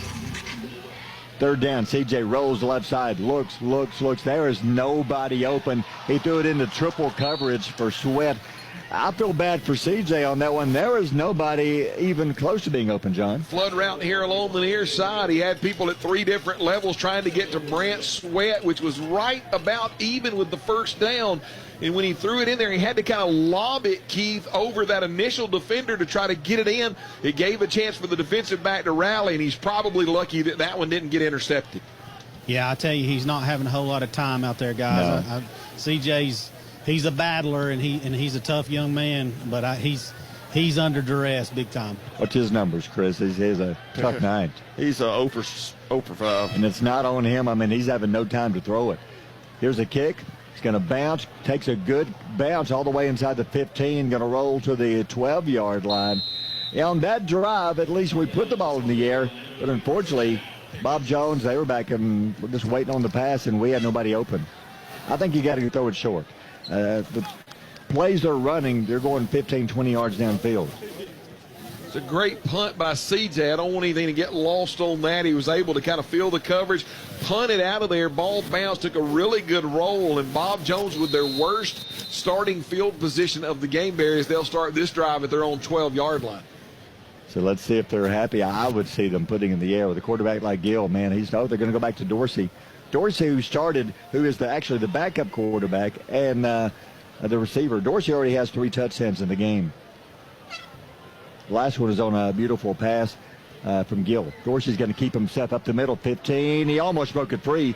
There were 2 Aggies that just kind of muffed on the tackle, but luckily Keegan Thompson hits them. Aggies bring him down. It's a gain of 8. Yeah, Bob Jones going hurry up, Barry. They quickly get 2 or 3 bodies in there and then line up on the line of scrimmage. So Dorsey out of the Wildcat, out of the shotgun. The snap to Dorsey, quick drop. He looks, throws left side, got his man complete. 30, going to run him out of bounds. They'll stop the clock. First down, Bob Jones at their 30-yard line with 1:08 to go in the half. Now they got, I think Gill's checked in the game now, knowing that they're going to have to pass, Barry. Yep, Gill is back in now. So it's first down, 30-yard line. Clock stopped on the out-of-bounds play. Up 34-0. Gill steps back, looks, pressure's coming. He gets away, throws it. Knocked down at the line of scrimmage. Good job of the Aggie defense putting pressure on Gill. Almost got a sack. Great job. Defensive end on this side goes upfield, slams on the brakes, undercuts the defender. Barry, I think that was number 19. It was Tay Prater. Tay Prater undercuts the tackle, and Gill, he is in Gill's face. And Keith, the athleticism, and only the athleticism of the quarterback makes him where he can throw that ball away. Second down and 10. A minute to go in the half. Gill, the snap. He's got to run it around the right side. There's a flag down, and there he goes. Midfield to the 40. Dez will chase. Dez pulls up. He's nursing a injured hamstring, and that cannot help that injury at all as he pulled up and he's holding it. But it's all going to come back. There's I'm guessing a holding call back around the 30-yard line. And thank goodness there is, Barry. Actually, a flag in the middle of the field and then a flag here along the near boundary. Maybe 2 penalties against Bob Jones. Yeah, if you're Dez, you don't want to see that. I mean, he's been nursing an injured hamstring. He missed last week's game. That one, trying to chase down Gill, he's going to come out. I think now with the game at this point, 34-0, I think I'd give Dez a chance to rest and take care of that hamstring. Yeah, and I mean, Dez came all the way across the field, and as he was closing in for Gill, reaches up, grabs the hamstring, immediately walks off the field and is underneath the 10 on the far side over there. So the holding call will push it back to the 20-yard line. 47.9 to go here in the half. 34-0. So Gill out of the gun. 3 men wide left side, 1 to the right. Low snap between his legs. There's movement. One of the linemen jumped for Bob Jones, I believe. So there's another Marshall County Sheriff penalty flag on the field. I think Peyton Jones is going to come in and go for the blitz right there. And as he advanced toward the line of scrimmage, had to kind of slam on the brakes because he didn't want to get a defensive offside penalty. And when he did, he forced the guard, the big boy. Unfortunately, my man, when you are 6'5", 310 pounds, when you wiggle like that, the whole world can see it, Barry, and ended up backing him up 5 yards. Well, the ground shakes, guys. I just got a sprained ankle over here and just moving around. Second and very long. They got to go to the 40. Second and 25. Gill, bad snap again, picks it up, looks, throws right side. Got his man out of the backfield, down the sideline. He goes 30 to the 40, Flag's down. He may take it to the house. Cooper Scott chasing. He's going to run him out of bounds, but it's all going to come back again midfield. There's another, I'm guessing, holding call against Bob Jones. Yeah, I think there's going to be a holding call, Barry, but it's going to be up here at about the Albertville 49-yard line. So even if they mark it 10 yards from the spot of the foul, I really believe that Bob Jones is going to have a first down. It's going to be really close. Wells on the catch and the run, knocked out of bounds at the one, but it don't matter. It's all going to come back with 45 seconds to go in the half. A little confused here, Bob Jones. I know you want to score, but this is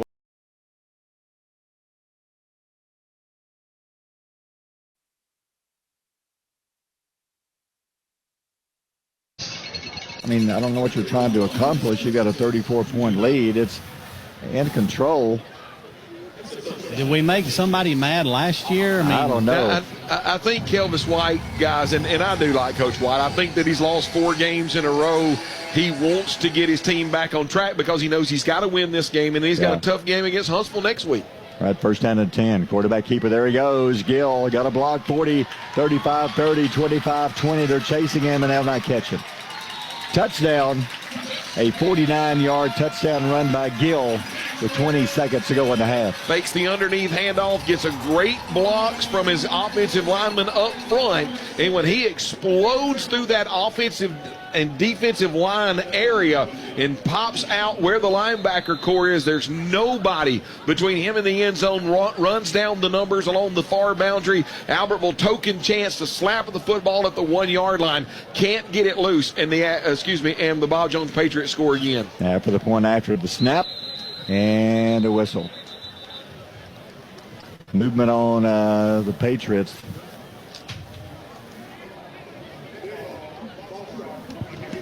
So they'll back it up 5 yards. You know, it must be nice to you have 8 penalties and you're still up by that many points. Makes you kind of see. I mean, they're 4-4. Makes you think maybe some of those losses too many penalties.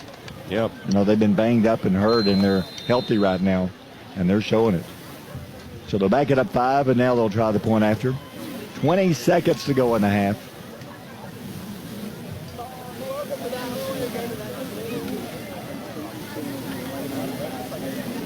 Snap, it's down. Cooper Scott almost blocked that one.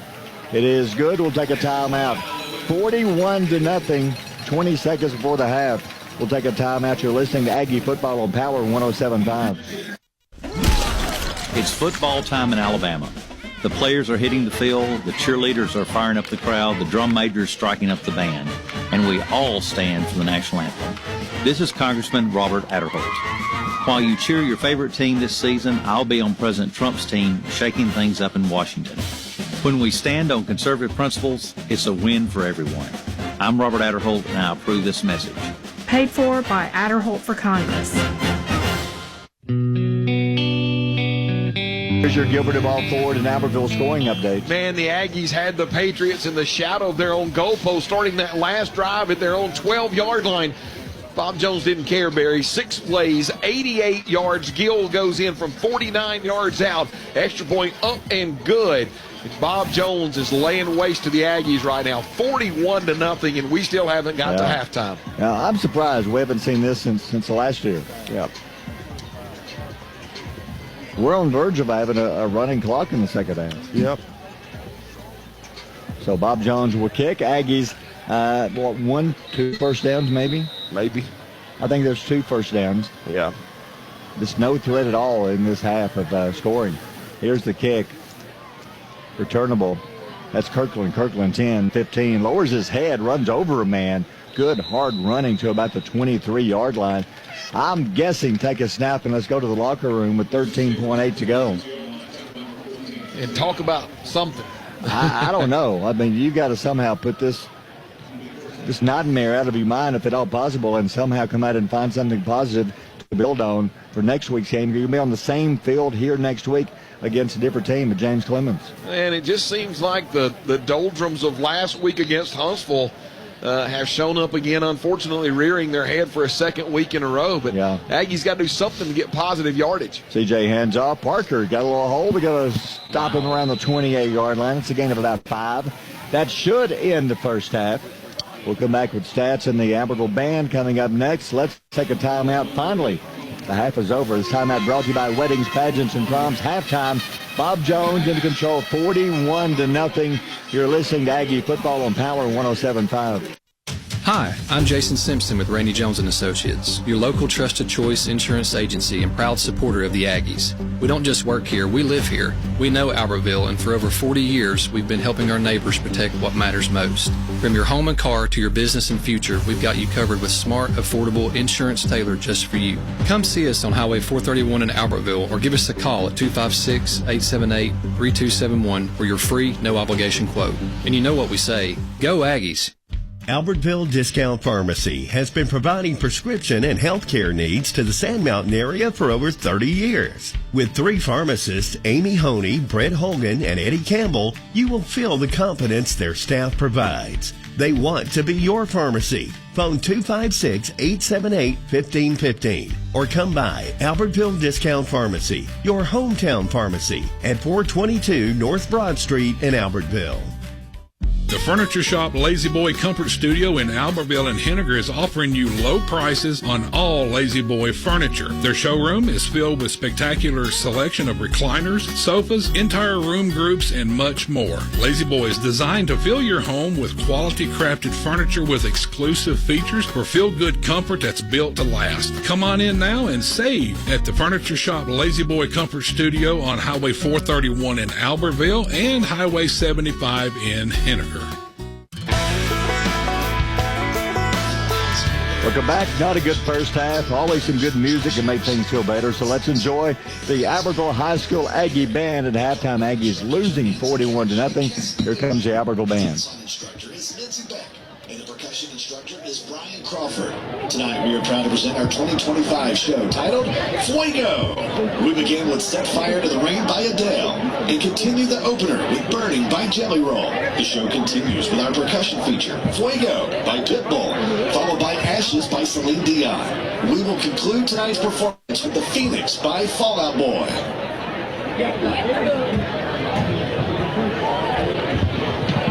The Aggie Band is under the field direction of drum major Landon McCann.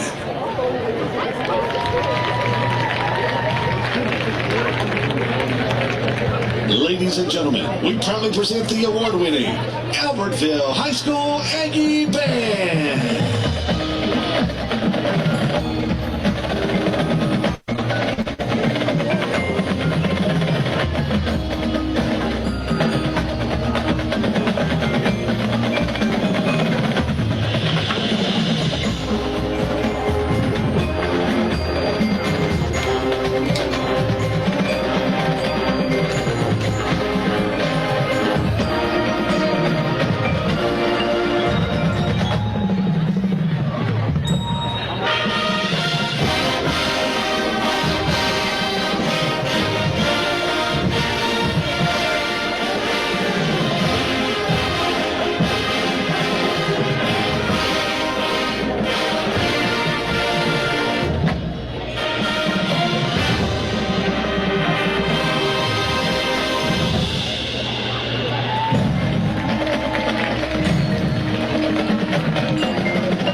a great job of the Albertville Band. They're part of the halftime show. It is homecoming here in Madison for Bob Jones. We'll take a break and come back with some stats. Not a whole lot of stats to talk about. And the second half kick coming up. Halftime score, Bob Jones leads this one 41-0. We'll take a timeout. Brought to you by Weddings, Pageants, and Proms. More Aggie football coming up next here on Power 107.5. At Liberty Bank, we value our local schools and are proud to support all of our teams because this is our community too. To everyone who puts in the long hours of practice to help our kids win in life and on the field, we salute you. Whether you're coach from the sidelines, sell concessions, or score touchdowns, the Liberty Bank team is cheering for you. So from our team to yours, let's make it a great season. Liberty Bank, local bankers serving local customers since 1971. This week at Foodland Plus in Albertville, prairie fish, bone-in assorted pork chops, family pack, $1.99 a pound. 80% lean, fresh ground chuck, family pack, $4.99 a pound. Preferred Angus beef New York strip steak, $9.99 a pound. Mandarin oranges, 3-pound bag, $3.99 each. General Mills large size cereal, selected varieties, 2 for $6. Totino's Party Pizza, 9 to 10 ounce, 2 for $3. Pringles potato chips, selected varieties, 4 for $9 at Foodland Plus in Albertville. This is Billy Ann with Howard Bentley Buick GMC. We want to wish the Albertville Aggies good luck this year. Whether you are on the field or performing at halftime, we are cheering for you. Check us out for all of your vehicle needs. From sales to service, we have you covered. And remember, it's always worth the drive to Howard Bentley Buick GMC. Go Aggies! This is Dustin Hornbuckle, your local Alpha agent. Good call or bad call, officials always have the final say in sports. And at Alpha Insurance, we know it's important for you to have the final say on the insurance plan we build for you. You'll have peace of mind knowing we will work hard to get you the lowest rates and best discounts available.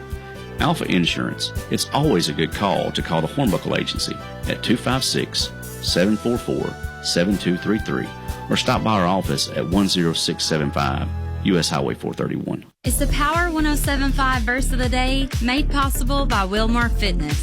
Hey, this is Pastor Chad Hawcox from Rooted Church in Albertville with your Power 107.5 Verse of the Day. Colossians 2, 6 and 7 says, As you therefore have received Christ Jesus the Lord, so walk in him, rooted and built up in him, established in the faith, as you have been taught, abounding in it with thanksgiving. In order for something to grow, the root system needs to be in good soil and exposed to a good growing environment. Get rooted in Christ and his word, and you will surely grow. I'm Pastor Chad Hawcox from Rooted Church, and that's your Verse of the Day on Power 107.5. Dreaming of the perfect backyard? Now booking for next year. From stunning 3D designs to one-on-one service, Martinez Pools will bring your vision to life in 2026. Vinyl, fiberglass, or Gunite pools, landscaping, sod, irrigation, and waterfalls, outdoor kitchens, hot tubs, and putting greens. Full turnkey service from start to finish. Schedule your spot now. Our openings for next year are limited. Call 256-452-8464 today to reserve your project and make your home the place where kids come to play and memories are made. Since 1986, BG's Restaurant on Baltimore Avenue has provided fast, friendly service, specializing in fresh chicken tenders, french fries, coleslaw, old-fashioned hamburgers, milkshakes, made-from-scratch breakfast biscuits, ham, sausage, and bacon, and they have pancakes. BG's features daily specials and always 3 small hamburgers for 1 low price. Come in or call ahead, 256-878-9294. BG's Restaurant, 1105 Baltimore Avenue in Albertville. A tradition of excellence and state-of-the-art technology. That's what you get at H&H Printing. They're your source for promotional products, digital offset printing, and wide format printing, including banners, signs, posters, blueprints, and more. Voted best print shop in the Reporter Readers Poll. H&H Printing has been serving Marshall County and surrounding areas for 46 years. Located on Highway 431 in Albertville. Call Keith Holbrooks at 256-878-8829. H&H Printing, a proud supporter of the Albertville Aggies. And was he looking for me after And welcome back to Bob Jones. 41-0 is your halftime score. It's homecoming here at Bob Jones. And as the Bob Jones band, pretty much, I guess they'll probably do their halftime show after the game. They're announcing the homecoming court and the homecoming queen here. Stats, this won't take long at all. No. Bob Jones, we could be here for a while if we went over all of their stats. But rushing What's the total yards of rushing, Chris, for Bob Jones? Is it over 300? It's 233. Wow. Yeah. And as far as passing, they didn't even throw a pass until, second quarter? Yeah. Didn't have to. They put the starting quarterback, Gill, in, who didn't play the first quarter. And I can see why now colleges are looking at this young man. Yes. He is good. Yes. He has one carry, 49 yards, and that was a touchdown. They have 73 yards passing, 4 of 6. One of those passes was by Dorsey. But 306 of offense in the first half. Wow. Yeah. 306 yards in one half. Yeah. And for the Aggies, do we even complete a pass? Here's the stat. CJ, let me just say this. CJ was trying, but every time CJ got the ball, it made me think of last year. He was running for his life the minute he touched the ball. Didn't have time to throw, and when he did have time, there was nobody open downfield other than 1 or 2 pass plays. Yeah. Well, he's completed one pass, and that was to Kobe Watson. That was only for a yard. Gotcha. And we only have 18 yards rushing. 18 yards rushing. Yeah, on 9 carries. I'm not a great math major, but that's 2 yards a carry. When you look at what's wrong, it's hard to say. I mean, it's a lot like last week. Yes, Bob Jones is good, but they're 4-4. They're very beatable, but not tonight, not by us.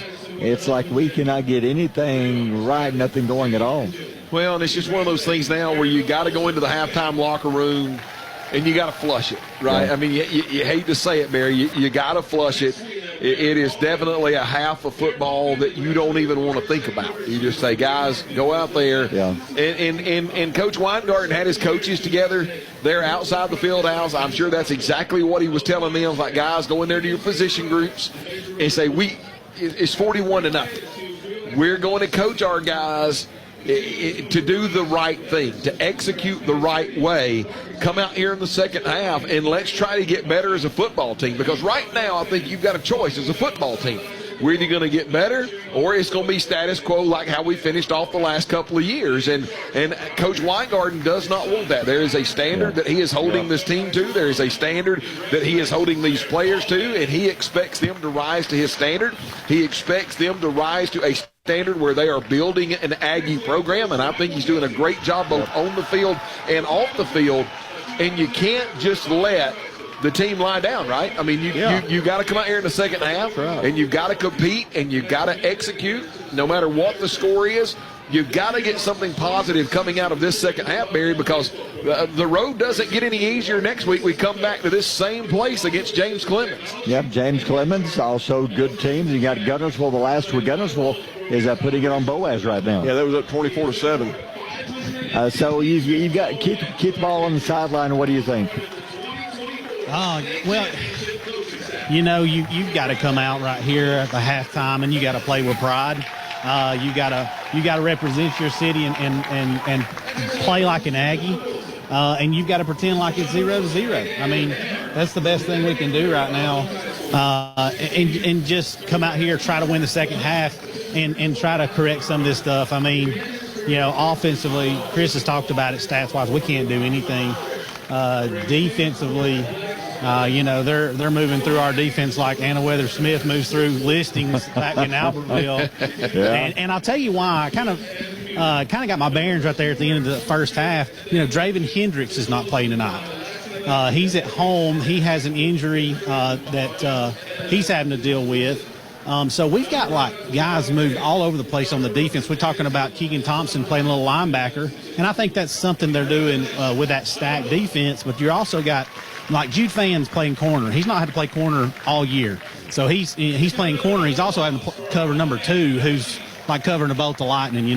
So we got about 4 guys playing out of position and trying to make up for where Draven was, and so. And, that's not trying to make excuses. This team, I think, was really, really hungry for a win. They came out 4-0, and now they reeled off 4 losses in a row. I think they're kind of taking it out on the old Aggies tonight and smell blood in the water, and they're ready to kind of drop the hammer on us, to be honest, guys. There's a problem on the field right now. I'm being serious. Coach Weingarten is upset with the officials because it's homecoming. Bob Jones has spent the last 9 minutes introducing 5, people, the homecoming court is just now coming out. Coach Weingarten was pointing at the clock saying it's almost time for the third quarter. We need to play ball. Yeah. They haven't even introduced the homecoming court yet. I think they're willing to take this, 15-yard penalty or whatever, because, hey, it's 41-0. So I don't think they're really concerned about the penalty for delay of game right now, 5 yards. And they're not even close to having the homecoming court out yet. No, guys, with 3 minutes left in the halftime, a second ago, they've not even really started. And, their time's run out as I speak right now. They've introduced like 2 girls, and there's about 45 over here. Their court's huge. So we can see Coach Weingarten with the officials pointing at the clock saying, look at the clock. It's time to play ball. Let's go. Well, and this is a compounded problem because, like John says, we've crowned more homecoming queens than Bob Barker. What's the thing, John? What is it? We crowned more homecoming queens than queens than Bob Barker. Yeah. Well, and you do this week in and week out, and you're delayed coming out, and you really don't say a whole lot about it. But this is egregious, guys. This is. Look, I'm gonna count really quick. There's like 22 left to be announced, and the time's out. I mean, the clock's run out. They did this when the first quarter was over. Between quarters, they introduced about 10 students, and we had to wait another 2 extra minutes to begin the second quarter. Yeah. And Barry, while we're waiting, because we still got a fair amount of the homecoming court left to go, what about some other scores in our area? Here's a big one.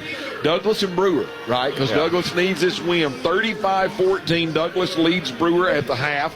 What about this one? Sardis over Fairview, 26-20 at the half.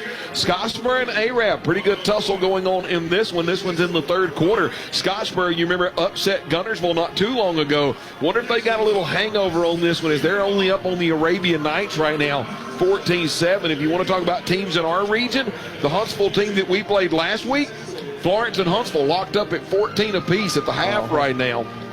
Fort Payne all over Hazel Green. I do have to say this one because I haven't been able to say it much all year.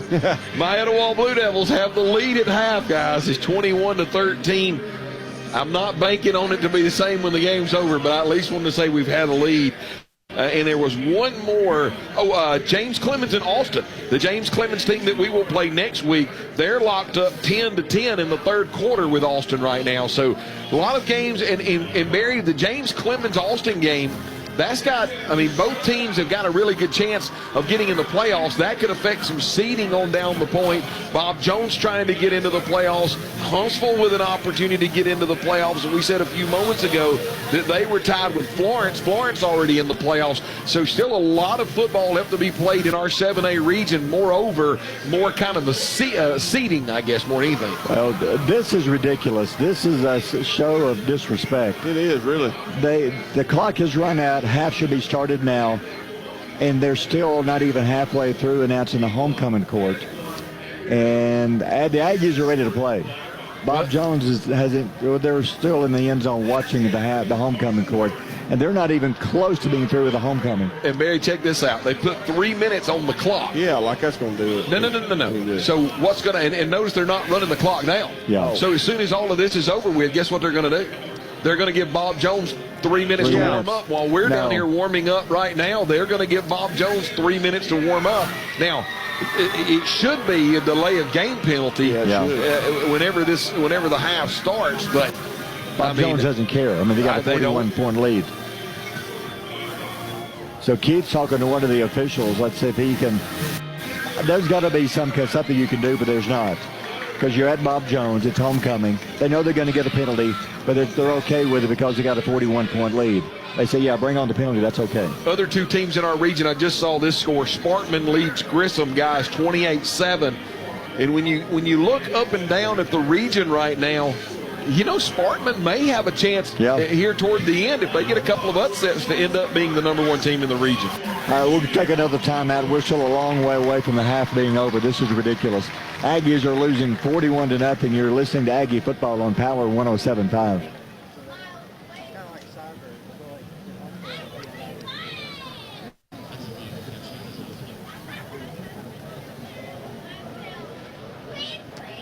They hadn't even gotten to the senior class yet.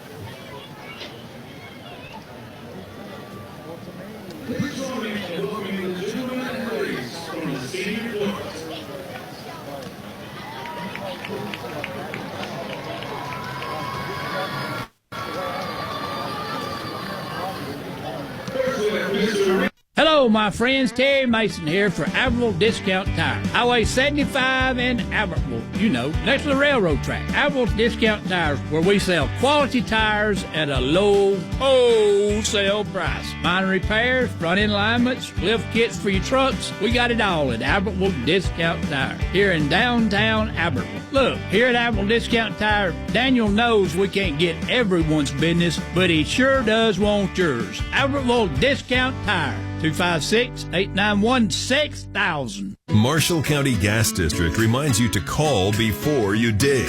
Call 811. Know where you can dig. Utility lines and pipes could be buried anywhere on your property. Whether you hire a contractor or do the work yourself, always contact the Marshall County Gas District before you dig. Call to prevent outages, property damage, and even serious injury. Call 811. Dig safe. It's smart, it's free, and it's the law. A safety message from the Marshall County Gas District. When it comes to your home comfort, you need a team you can trust. At One Team Heating and Cooling, we're here for all your heating and cooling needs. Whether it's repair, installation, or maintenance, we offer the latest in air purification, the new Calgon Air Purifier. This state-of-the-art system works to clean the air in your home by eliminating dust, smoke, odors, and even viruses and bacteria to live and breathe comfortably. Call Don Abbott at One Team today at 256-660-0950. Looking for a taste of the South right here in Albertville? Look no further than Papa Doobie's. Conveniently located at 9510 Highway 431. Open Tuesday through Saturday, Papa Doobie's serves up mouth-watering jambalaya, juicy steaks, fresh seafood, and comforting pasta dishes that'll leave your taste buds dancing. And don't forget about Little Doobie's, our charming on-site event center. Planning a holiday party? Book now before spots fill up. Call 256-894-7878. Papa Doobie's, where good food and great times come together. A dealership that puts the community first. Welcome to Sam Boswell Honda of Gadsden, your hometown headquarters for all things Honda. From Gadsden, Oxford, Jacksonville, Attala, Boaz, Albertville, Gunnersville, and beyond. We offer Alabama's top selection of new Hondas, plus an extensive lineup of dependable pre-owned vehicles, all at prices you'll love. Thinking about selling your car? We're ready to buy. Find us on East Meagan Boulevard in Gadsden. Explore our inventory anytime at BoswellHondaGadsden.com. Sam Boswell Honda. Vehicles you can depend on, people you can trust. Wilson's Barbecue in Albertville. The little store with big barbecue. Invite you to come enjoy delicious barbecue before going to the big game. Check out one of their many specials like barbecue salad, barbecue sandwiches, plates, ribs, and chicken. All meat served by Wilson's Barbecue is fresh, never frozen, cooked and pulled daily. Wilson's is open Monday through Saturday, 10 a.m. to 6 p.m. You can call in your order at 256-878-5213.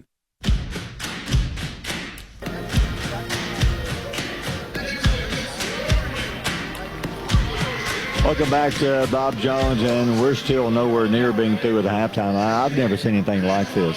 And it looks like it's also senior night. Barry, while we were gone, so you have the homecoming court that is still over on our sideline. They're just now with the second, or actually the third individual of the court, but while they were waiting in between that, while we were at commercial, it is also senior night tonight, as Bob Jones will be on the road next week at Huntsville. So they brought all the seniors out to the numbers, and now they're announcing the homecoming court. So senior night and homecoming court. And Barry, Albertville and Coach Weingarten is doing what you do in the pregame warm-up, and they're running their offense and defense out there to run plays to keep them warm. And Coach Weingarten just absolutely shaking his head back and forth. He is just bewildered and dumbfounded about what's going on right here to his team when it should be. And Barry, not only that, they're going to get a penalty. They have to. Yeah. But once all of this festivities is over with, then they're going to run another 3-minute clock for Bob Jones to warm up, because Bob Jones is in a knee here in the back of the end zone. So, guys, real quick, I was talking to an official down here, and basically what it's going to come down to is it's going to be a 15-yard penalty, and then we have the option of declining the penalty. Coach Weingarten does. And I get that. I mean, if you're a little bit over and it's homecoming and, just decline the penalty and let's move on with life. But I mean, I had time to take a nap. I mean, this thing is getting strung out so long. This is kind of ridiculous. I mean, this thing may be done on Saturday. Yeah, I mean, I don't know. Honestly, this is the worst I've ever seen. I've never seen anybody go over at halftime this much. It's a show of disrespect, if you ask me. I mean, Albertville's down 41-0. They're saying, hey, 15-yard penalty, yeah, we'll take that all day long because they're down 41 points. What are they going to do, come back and beat us? No. Well, and I agree with Keith. I mean, if they go over a minute or two on homecoming, I get that. That's fine. Yeah, you decline the penalty and say it's homecoming and it's about the kids and let's play. And right now they're trying to get the band. Oh no, they're resetting the band for them to be able to play. I guess the alma mater is they're still getting ready. They are introducing the queen from last year, and she's getting ready to crown the homecoming queen for this festivities right now. It's been over 10 minutes now. I've been watching this. It's a 10-minute delay right now, and they're still not done. Your 2025 homecoming king is Christopher Patriot. So we'll eventually start. This is ridiculous. This is absolutely ridiculous, and they know there's not a thing we can do about it. Nope. Not a thing. If you don't like it, get on the bus and go home if you're that upset, but you can't do that. Players deserve a chance to finish the game. If you had all this to do, you should have started about 6:30. And now they're down here on the sidelines taking pictures of the homecoming king, who happens to be a football player, by the way. Yeah. Because most schools, when you know that you got this much going on, you do it before the game. That way you don't run it. You'll do a small amount of this at the halftime, but not this. And now they're going to take pictures of the queen, and now we got to get the king and queen together for pictures and all the. And guys, what about this, Barry? How about the fact of they're playing all this, pictures are being taken, but there is a ton of parents and friends and everybody down on the sidelines that they're going to get the sidelines cleared out. Yeah. And they still haven't started the 3-minute clock. Yeah, and then Bob Jones gets to warm up officially. Go give him 3 minutes to warm up. Coach Weingarten down there, I'd love to be a fly on the wall. He has got the referee's ear and the line judge on the far side. Look, this is getting to be disrespectful at this point, okay?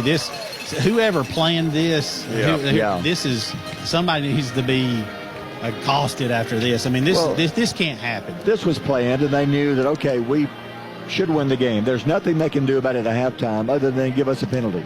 So we'll take the penalty and delay the game 15, 20 minutes. Yeah. Maybe James Clemens won't do this next week because it'll be senior night for them next week. They could easily learn from this and say, let's do the same thing. What are we going to miss? We're going to miss 15 yards. Yeah, That's it. You know what? You're exactly right, Barry.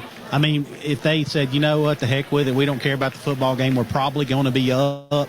And what's it going to hurt us to take a 15-yard penalty? Absolutely. There's nothing. You might as well go ahead and get all you can get because it's only going to be 15 yards. Exactly right. They know there's nothing we can do about it.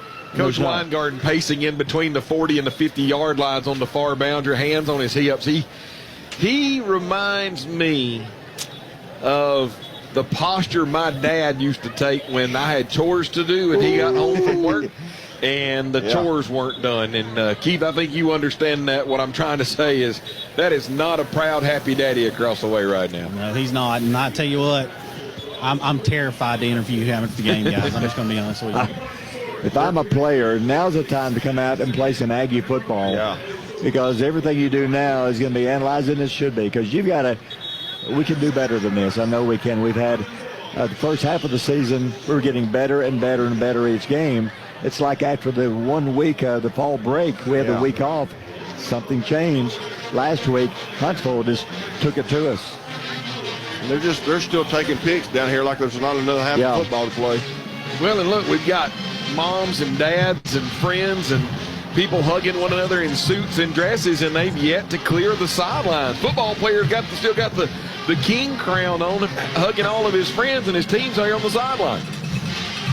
I've never seen nothing like it. He must not be a key player. No, he is. It's the Katarina kid who's already I think, did he score? No, he didn't score. It was Christopher kid, but the Katarina's the other wide receiver that's had a bunch of yards tonight. Honestly, Chris just nailed it. I have never seen anything like this. Never. No. In all my years. Nope. I've never seen a school disrespect another school like this. No, ever. Coach Weingarten, I mean, literally, if y'all ever saw Gary Gladden when I didn't get my chores done, that's exactly what I have seen that look a few times in my life. I tried not to.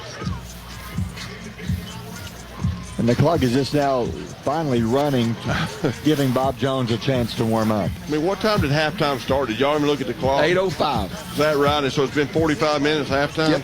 Started at 8:05 because I looked at my watch right when it started. 8:29 is when their band was supposed to play, so it's been 15 minutes. I'm sorry, it's 8:24, so it's been 20 minutes. Okay.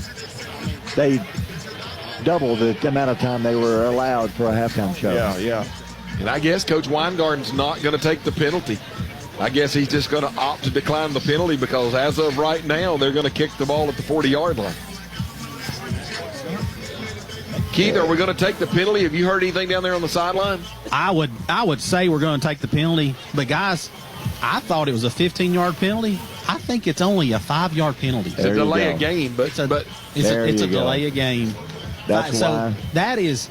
Oh, man. This is egregiously disrespectful. I mean, and I'm sure he will. Our superintendent needs to make a phone call and say, "Hey, guys, we do not appreciate what you did to us at halftime. No. That's got to be planned better, or you just need to show some class." And that shouldn't have happened. I mean, something's got to change because other schools can do this down the road if they choose to. And it's only a 5-yard penalty, so. Did anybody keep up with the time? How much actual time we're over? It took 20 minutes for the halftime, for them to finish their part of the halftime show. We started halftime, Keith, at 8:06 if you want to get technical, and it is now 8:45. There you go. So literally 40-minute halftime. So it was 20 minutes over. Amazing. And then we still have over an hour, almost hour and a half to drive back home. 8 hours out of school now, but it doesn't matter. Some of us has got to go a lot further than that. Yeah, we do. Yeah, but you're at least going to heaven's gates. That's worth another extra. Amen. Tell them, John. That's worth another hour or so. Yeah, maybe to y'all. All right, so we're set to go. Let's see if the Aggies can have a much better second half. Bob Jones finally set to kick off. Aggies 2 men back deep. High kick. This one's returnable. Kirkland's got it. 10-yard line. 15 to the 20. 25. Lowers his shoulders. Runs over a man. 35. Ball comes loose, but he was down. He hit the ground. 35-yard line. This is one of the best starts we've had all game. The entire game. Matter of fact, when you look at Albertville starts in the first half, they're on 16, they're on 19, they're on 17, they're on 16, and they're on 26. So, Barry, you're right. Starting at the 35-yard line to start the second half, that is the best starting field position for the Aggies in this game. CJ comes out. He'll have Parker behind him in the backfield. Also, actually, 3 backs. Kirkland along with a G-man. Surratt also in the backfield. CJ hands off to Kirkland. Kirkland hits a line fighting. Good hard running, but not much there. Gain of a couple. Gain of 2. It'll be second down and 8. It's a good job there. Looks like that Bob Jones does have some of their backups mixed in with some of the starters coming out of the halftime locker room. Aggies able to get a little bit of push with the right side of that line, which is J.D. Sanders and Maddox Beck. In doing so, able to gain about 1.5 yards, Barry. So second down at about 8 for the Aggies. Just underway third quarter if you're joining us. 41-0. Bob Jones up. Aggies with the ball. 2 backs behind CJ. Hands off to G-Man. He kind of slipped, stumbled as he hit the line of scrimmage. Ball's roughly back at the line of scrimmage. Maybe a loss of 1 yard. Third down at about 9. And, Barry, I think one of the reasons why he was trying to cut back is he saw number 0. And number 0, guys, is Romeo Washington. He is the quarterback of the defense. He is the middle linebacker, and he is a headhunter. And I truly believe that if he didn't get down, he was fixing to really get walloped by the middle linebacker. Third down 9. Aggies on the 36-yard line. Opening drive of the second half. 3 men wide left side. Not seeing Talik here on offense the last 2 series for Albertville.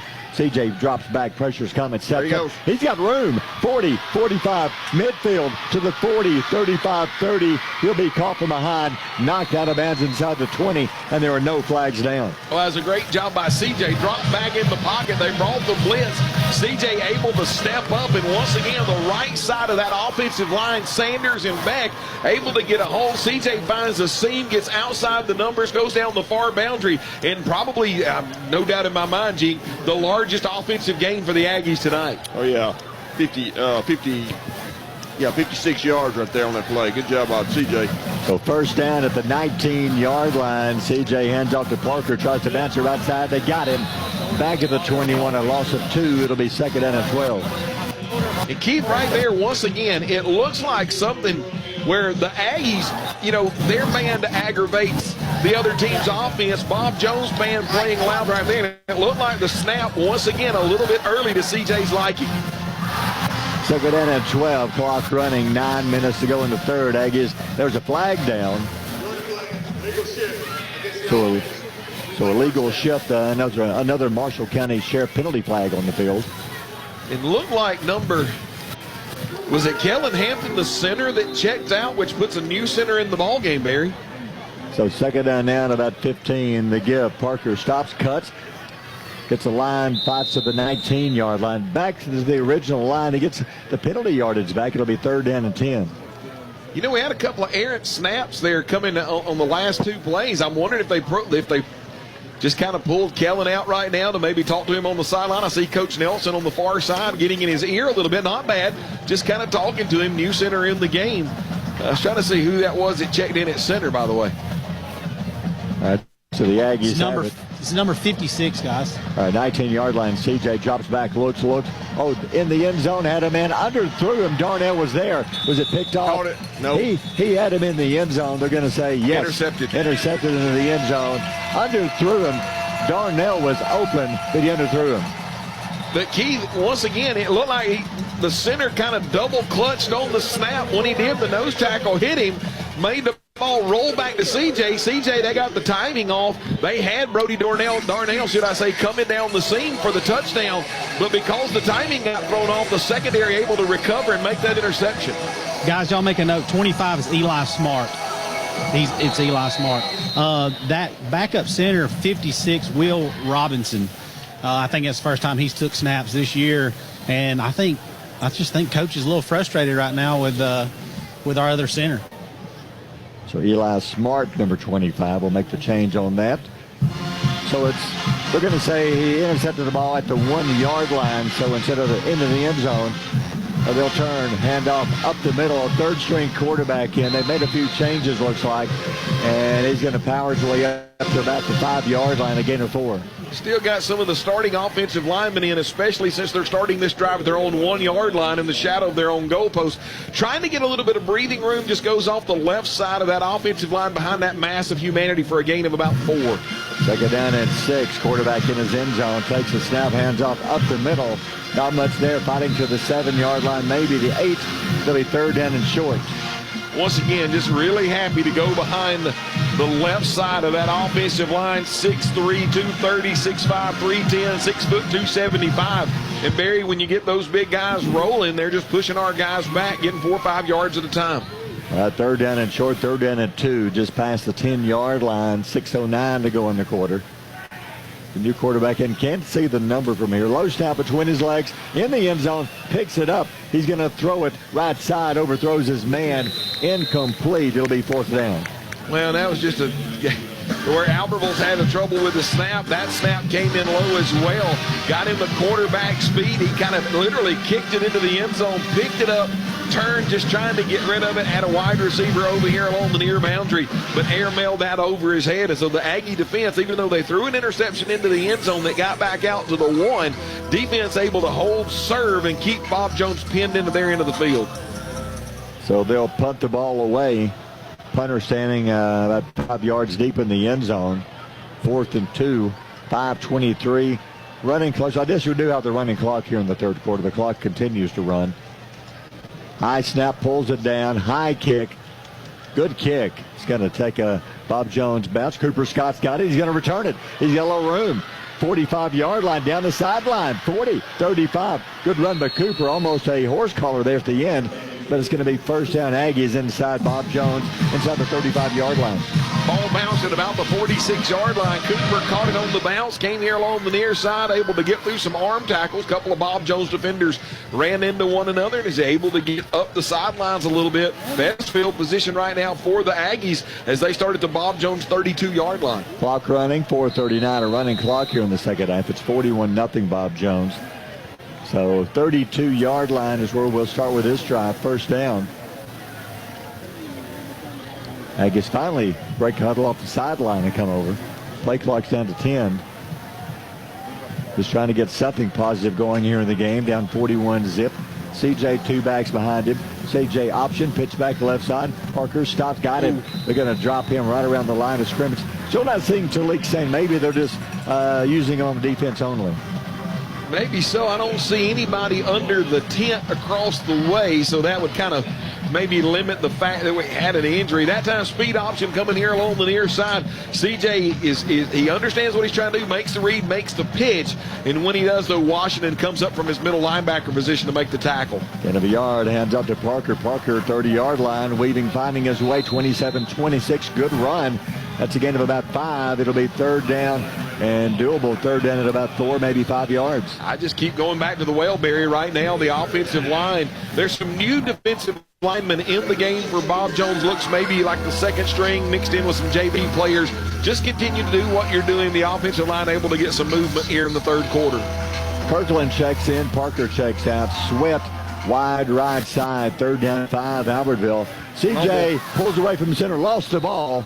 I think the Aggies recovered as he was pulling away from the center, dropped it. Luckily, the Aggies recovered, but now they're looking at 4th down. Yeah, once again, remember, starting center has kind of been pulled right now. Backup center in the game. A little bit of miscue on the snap right there. Luckily, that Bob Jones wasn't able to recover the fumble, but puts the Aggies in a 4th and 5. Aggies will call a timeout. We'll take a timeout. 2:51 to go in the quarter. 41-0 Bob Jones. You're listening to Aggie Football on Power 107.5. Bright stadium lights, a pool of cool water to dive into, a warm gymnasium. Since 1943, the Municipal Utilities Board of Albertville has been behind these moments, lighting the way for a brighter future for Albertville. As proud supporters of our community and Albertville City Schools, every game, every practice, and every moment you cherish is powered by a team you can trust. From clean water and wastewater management to electricity, MUB delivers reliable service at a reasonable cost. You can trust MUB to keep your lights on and the community strong, now and for generations to come. Call a timeout. 4th down coming up. 4th and about 5. Aggies on the Bob Jones 27-yard line with 4th down coming up. Looks like the starting center has had a couple of counseling sessions over on the sidelines. He's going to be back on the offensive line, Barry, for this 4th down play. Colin Parker, the lone setback. 3 receivers right side.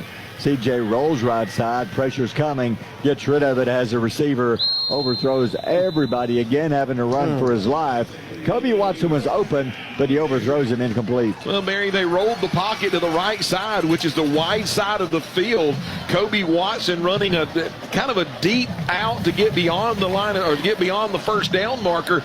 But CJ can't set his feet. He's running for his life. He's got 2 red jerseys in his face. He's just trying to literally whip his body around and put it in an area, and he threw it out of bounds. Your quarterback is number 18, and that's Abram Aguilar. He was on the last possession, so Bob Jones takes over on downs on the 27-yard line. Hands off up the middle. He's got a little crease there, 30. Cuts back 35-40. There he goes. Midfield going to shove him out of bounds. And a good tackle downfield. Tate Prater. First down. Yeah, it's just an underneath handoff. Great blocking at the point of attack. He's able to get here along the near boundary, take off, and if Tate Prater doesn't get to him, Barry, and push him out of bounds, that's going to be a really, really long touchdown. All the way down to the 43-yard line. That's another senior running back. How many senior running backs do they have? About 4, believe it or not. Yep. First down now on the Aggie 43-yard line. Clock running. 90 seconds to go in the quarter. Hands up the middle. The Aggie, middle of the Aggie defense making the tackle. Good job there by Techeria, the first Aggie there. It's a good handoff. It looks like the running back, it looks like he might have got banged up a little bit. He's tapping his helmet, wanting to come out. But, Barry, did you notice the defense from Albertville actually did a really good job right there at the point of attack? Yep. But we talked about just the size of that offensive line at 6'3", 275 averaging. When it gets into a rugby scrum, you're just going to lose that rugby scrum, and the rugby scrum took them about 3 yards downfield. Some new Aggies in there. Number 60, you got Bannister. He's in the game on the D-line. Second down and 7 for Bob Jones on the 40-yard line. Aguilar hands off up the middle, dragging a man to the 35-yard line. Good job again by Techeria. Some other Aggies in there. You've got number 40 in the game, and that's Sanchez. Well, Techeria did a good job that time coming down from his outside linebacker position, came upfield and then down the line of scrimmage, able to get the running back. Running back gained about 4 or 5 yards, but if Techeria doesn't make that tackle, Barry, it's going to easily get the first down. Techeria actually makes it 3rd and 3. Number 4, Zach Jenkins in the game. Quick pass left side, got his man out of the backfield, 30, 25, 20. Got a block. Flags are everywhere. He's going to be knocked out of bounds, but not before, well, flags are everywhere. Yeah, he's actually going to score a touchdown, but wide receiver downfield holding the ball, holding the player. And Barry, there might have been another flag up here at the line of scrimmage, so looks like they may be moving the ball all the way back. The referees are going to have to sort this one out a little bit. I think the first one might have been a holding call. They're going to mark this off as the quarter is over. We'll take a timeout. Timeout brought to you by Weddings, Pageants, and Proms. After 3, Bob Jones leads 41-0. You're listening to Aggie Football on Power 107.5. It's football time in Alabama. The players are hitting the field, the cheerleaders are firing up the crowd, the drum major is striking up the band, and we all stand for the national anthem. This is Congressman Robert Adderholt. While you cheer your favorite team this season, I'll be on President Trump's team shaking things up in Washington. When we stand on conservative principles, it's a win for everyone.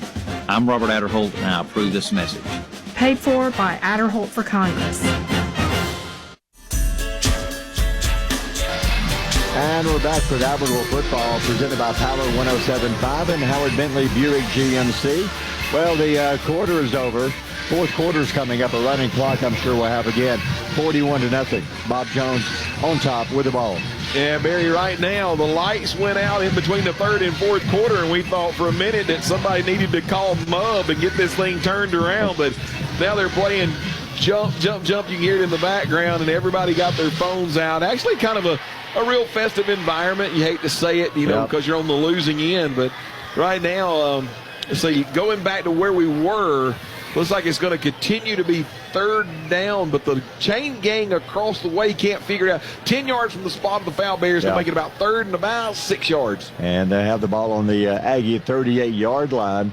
And it'll be a running clock again for the fourth quarter.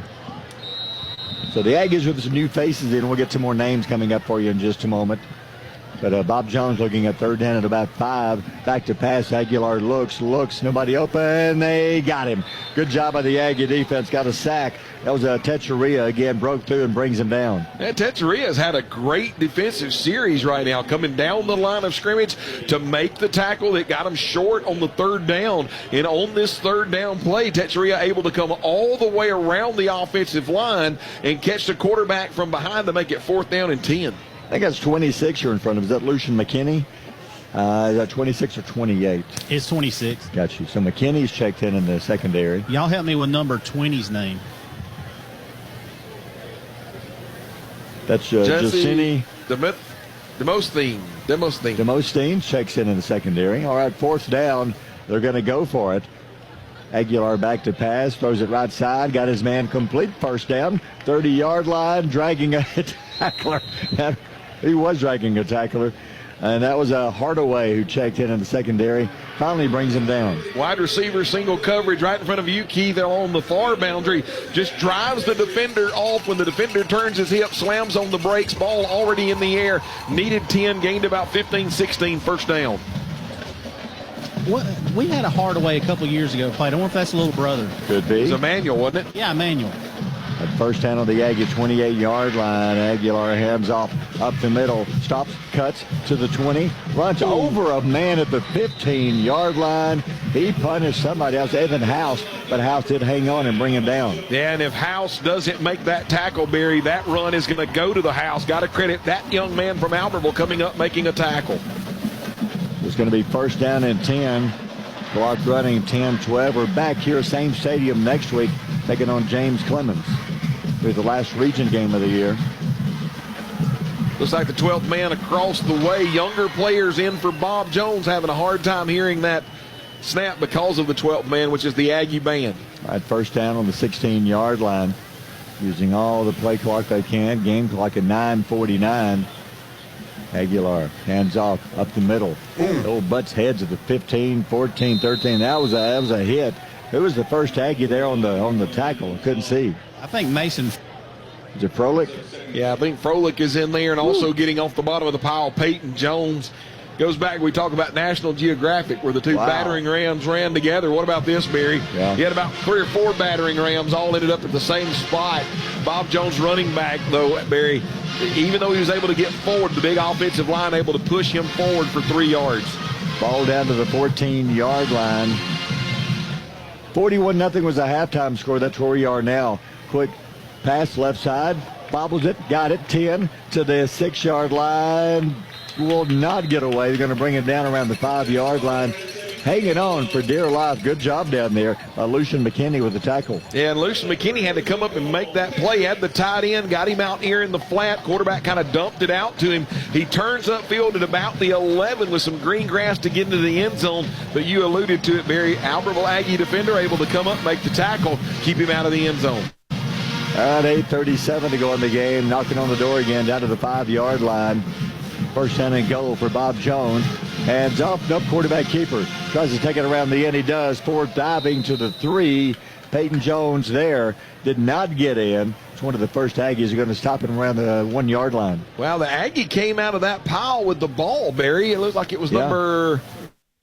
Was it 58 that came out of the pile with the ball? But I guess they're saying that the quarterback's knee hit the ground before it popped out. So that's 58. Is that 58? I don't have a 58. Can't see. Maybe 59. Could be 59. It'll be Hunter Alford. All right, second and goal. Hands off, up quarterback keeper, left side. He will jump into the end zone. Touchdown. As Alex Randolph, the new quarterback, takes it in for the touchdown. Yeah, this time, same play, same exact play as it was a while ago. Keith fakes the underneath handoff, quarterback kept it and was just short this time. Ran the same exact play, nobody touches him going into the end zone. Yeah, kind of a slick little move by him. He pump fake, got our outside linebacker to jump and leave his feet. He just kind of scampered around the end. Man, I tell you what, this team's got a lot of young talent. Yeah, so that's the 4th quarterback they've used for the point after the kick. It is up. And it is good. We'll take a timeout. Brought to you by Weddings, Pageants, and Proms. 7:16 to go. I think the scoreboard guy went home. He's leaving at 41. We'll take that. It's 48-0. You're listening to Aggie Football on Power 107.5. Hi, I'm Jason Simpson with Randy Jones & Associates, your local trusted choice insurance agency and proud supporter of the Aggies. We don't just work here, we live here. We know Albertville, and for over 40 years, we've been helping our neighbors protect what matters most. From your home and car to your business and future, we've got you covered with smart, affordable insurance tailored just for you. Come see us on Highway 431 in Albertville or give us a call at 256-878-3271 for your free, no-obligation quote. And you know what we say, go Aggies! Back. Here's your Gilbert Ball Ford and Albertville scoring update. Yeah, Bob Jones starts at their own 18-yard line, 9 plays, 82 yards later. You kind of got a mix and bag of some of the starters and the backups, but Randolph, which is, I think, what you say, the 3rd or 4th string quarterback, goes in from 2 yards out, extra point up and good. Patriots utterly dominating the Aggies tonight. They're leading 48-0. Well, that's the first touchdown they've had here in the second half. That's one positive. Aggies get the ball back. You've got Kirkland and Parker back around the 5-yard line. Running clock, under 6 minutes to go in the game. Barry, Aggies need to get something going offensively. Do you realize that they have not scored a single point since the Grissom game? Yeah. Here's a kick. Kirkland, let's see if he can break one. Kirkland, 10-yard line. He goes right up the middle, 15, breaks one tackle. Not the next couple. They're going to bring him down. Swarm tackling. He still never went down. Helmets come off. Whoa. Sorry, Barry. We had helmets coming off, and it looked like we were fixing it. You know, like when the goalie freezes a puck in hockey and everybody's in front of it. That's exactly what it looked like it was about to turn into. 23-yard line. That's where they stopped him. So here come the Aggies. See if we got some new offensive linemen. Looks like they're maybe a new face or two. We'll see who comes out on the line. John, I thought it was going to look like Roadhouse in the first of that movie when all the bottles start flying. Looks like the same offensive line, John, trying to see if there's anybody new. Well, you still got Hampton, and then number 70. Looks like 74. That's Jonathan Sanders. He's still in there. J.D. Sanders. Yeah. All right, hands out to Parker up the middle, 25-yard line, 26, 27-yard line. So with 4:44 to go in the game, up to the 27-yard line. What was that? He's wanting to know if it's a PA now. No. I was like, no. Right. Hey, guys. Yeah. 86 Fisher Sweat, Brant's little brother's coming in. Okay. He's only a ninth grader, but I tell you, he's got some really good size, 5'10", 175. And I've heard about this young man. I hadn't got to see him play, but he is that ball player. He's like his brother. So he's wide left side. Says, a new quarterback. Hands off at the middle ball. Kirkland runs hard, 33-yard line. They'll bring him down. You got Parker Gibson in the quarterback. So with 4:09 to go in the game, Aggies live is enough for the first down. Let's see. Looks like they're going to move the chains, Barry. Barry, talk about going back to Fisher Sweat. He had a great JV season this year, so that's why he's earning playing time here on Friday night. Brandon Ortiz, number 47, checks in. Bad snap. Kirkland picks it up. Tries to get away. They're going to bring him down all the way back at the 17-yard line. So that's about a 15-yard loss. And Keith, Coach Weingard, that's about our fifth errant snap on the night. And I think he's got to the point to where you're beyond livid right this second. Yeah, and I just don't understand if somebody's hearing, if we're hearing a clap, if we're hearing something, because every time that's happened, it's been like the quarterback's not like in the picture ready for the ball to be snapped. Nobody, like people are not like set in their snapping the ball. So I don't know if somebody on the defense is clapping their hands, or I don't know what's going on. I don't know if you noticed this. Jakari Kirkland, who was the running back in there on the errant snap, picked the ball up, got tackled funny. He comes off the field limping right now. Sweat comes in, replacing him wide right side. Gibson hands off. Parker breaks the tackle, 25-30 to the 30-yard line. Gets a lot of that yardage back. They lost in the last play, but still it's going to be third down and long. At 2:51 to go in the game. Looks like Bob Jones is playing. They're not really, they're just kind of going laterally down the line of scrimmage, keeping everything in front of them right now. You know that the defensive coaches along the way, along with these backup players, would love to keep this goose egg on the board with 2.5 to go. So I guess you would say, Barry, playing fairly loose there in the linebacker and back end on the defensive backcourt. Two men wide right side. Maybe a new receiver in. Is it number 21? Parker hands off. Gibson hands off up the middle. It's going to be a short gain of about 4. It's going to be fourth down and long. So the Aggies go. I would just go for it. Just throw it. And Barry, number 21 that checked in was Francisco Temez. He's a 5'10", 150-pound sophomore checking into the game. A lot of new faces, and going back to what Keith was talking about earlier, sometimes it's during these times of a game that you turn around and you find some players that want to get out there that are going to be the future face of football next year, and say, guys, get out there and get you shots under the Friday night bright lights. Next week it's pretty much same everything. We'll be back here. Different team, of course. James Clemens. Game number 9 coming up next Friday. Guys, next week we'll bring 2 tables. Yeah. Chris, you didn't like that table they gave us? Time out, Barry. Scrap lumber they gave us up there. So we'll keep it here with 1:28 to go in the game. Aggies will have to do something positive here just to end the game, because you're down 48-0. It's been a nightmare of a game. Halftime didn't help any. Bob Jones abused the halftime and went over it by 15 to 20 minutes. That's why we're still running so late. Hey, can we talk about something positive and completely off topic?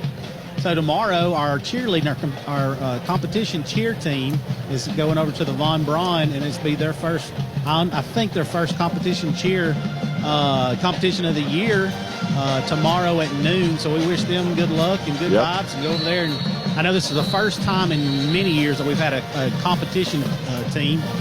So I'm in that world with one of my daughters. So wish them the very best of luck.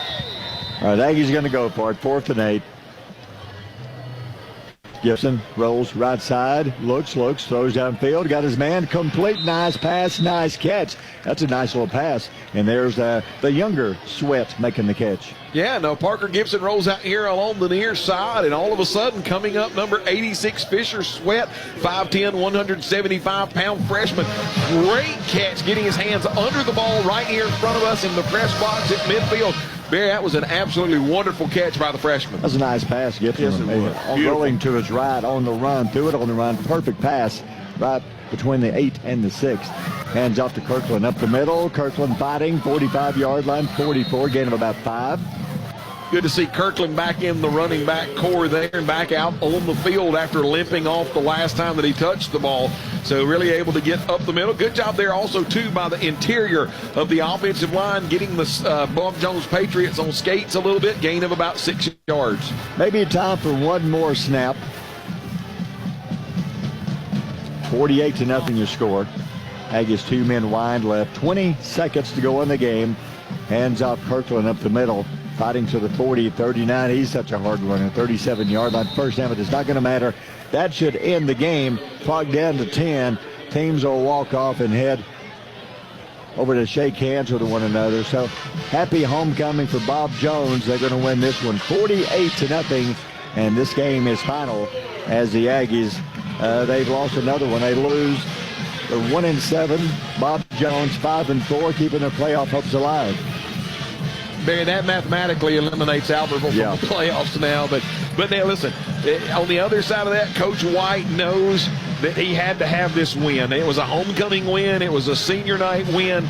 But he also knew that he had to have this win tonight. Next week, he's taking on at Huntsville, so that's the reason why they had all of this festivities, I guess, there during halftime. But the Bob Jones Patriots knew that they had to have this win.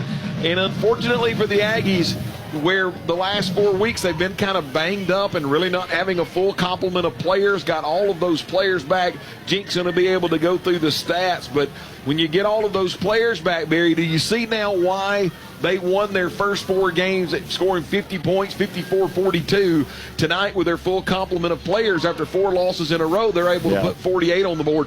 They're an explosive football team as long as they've got Gill and Rice Dorsey and the running back Davis and all of those guys, Rice and all of those guys in there. They're a very good football team. Just got to cut out the penalties. They have too many penalties. I can see why they're 4-4. But you're right. They've got 2 very good quarterbacks, some good receivers. This is a good ball team. They're very big, explosive, and I'll be curious to see yardage-wise. I know they had around 300 at halftime. So Keith Ball, what do you think of the game? Well, guys, I can't pinpoint what's kind of happened the last 2 weeks. I don't know. You know, is it a situation where we won against Grissom, then we went into the off week, and we got 2 weeks to be able to celebrate that? Did we get satisfied? Yeah. I don't know. I can't put my finger on what's been the difference the last couple of weeks. Maybe these teams have got plenty of film on us, and they're starting to do some different things up front, and we're not able to run the option stuff as well.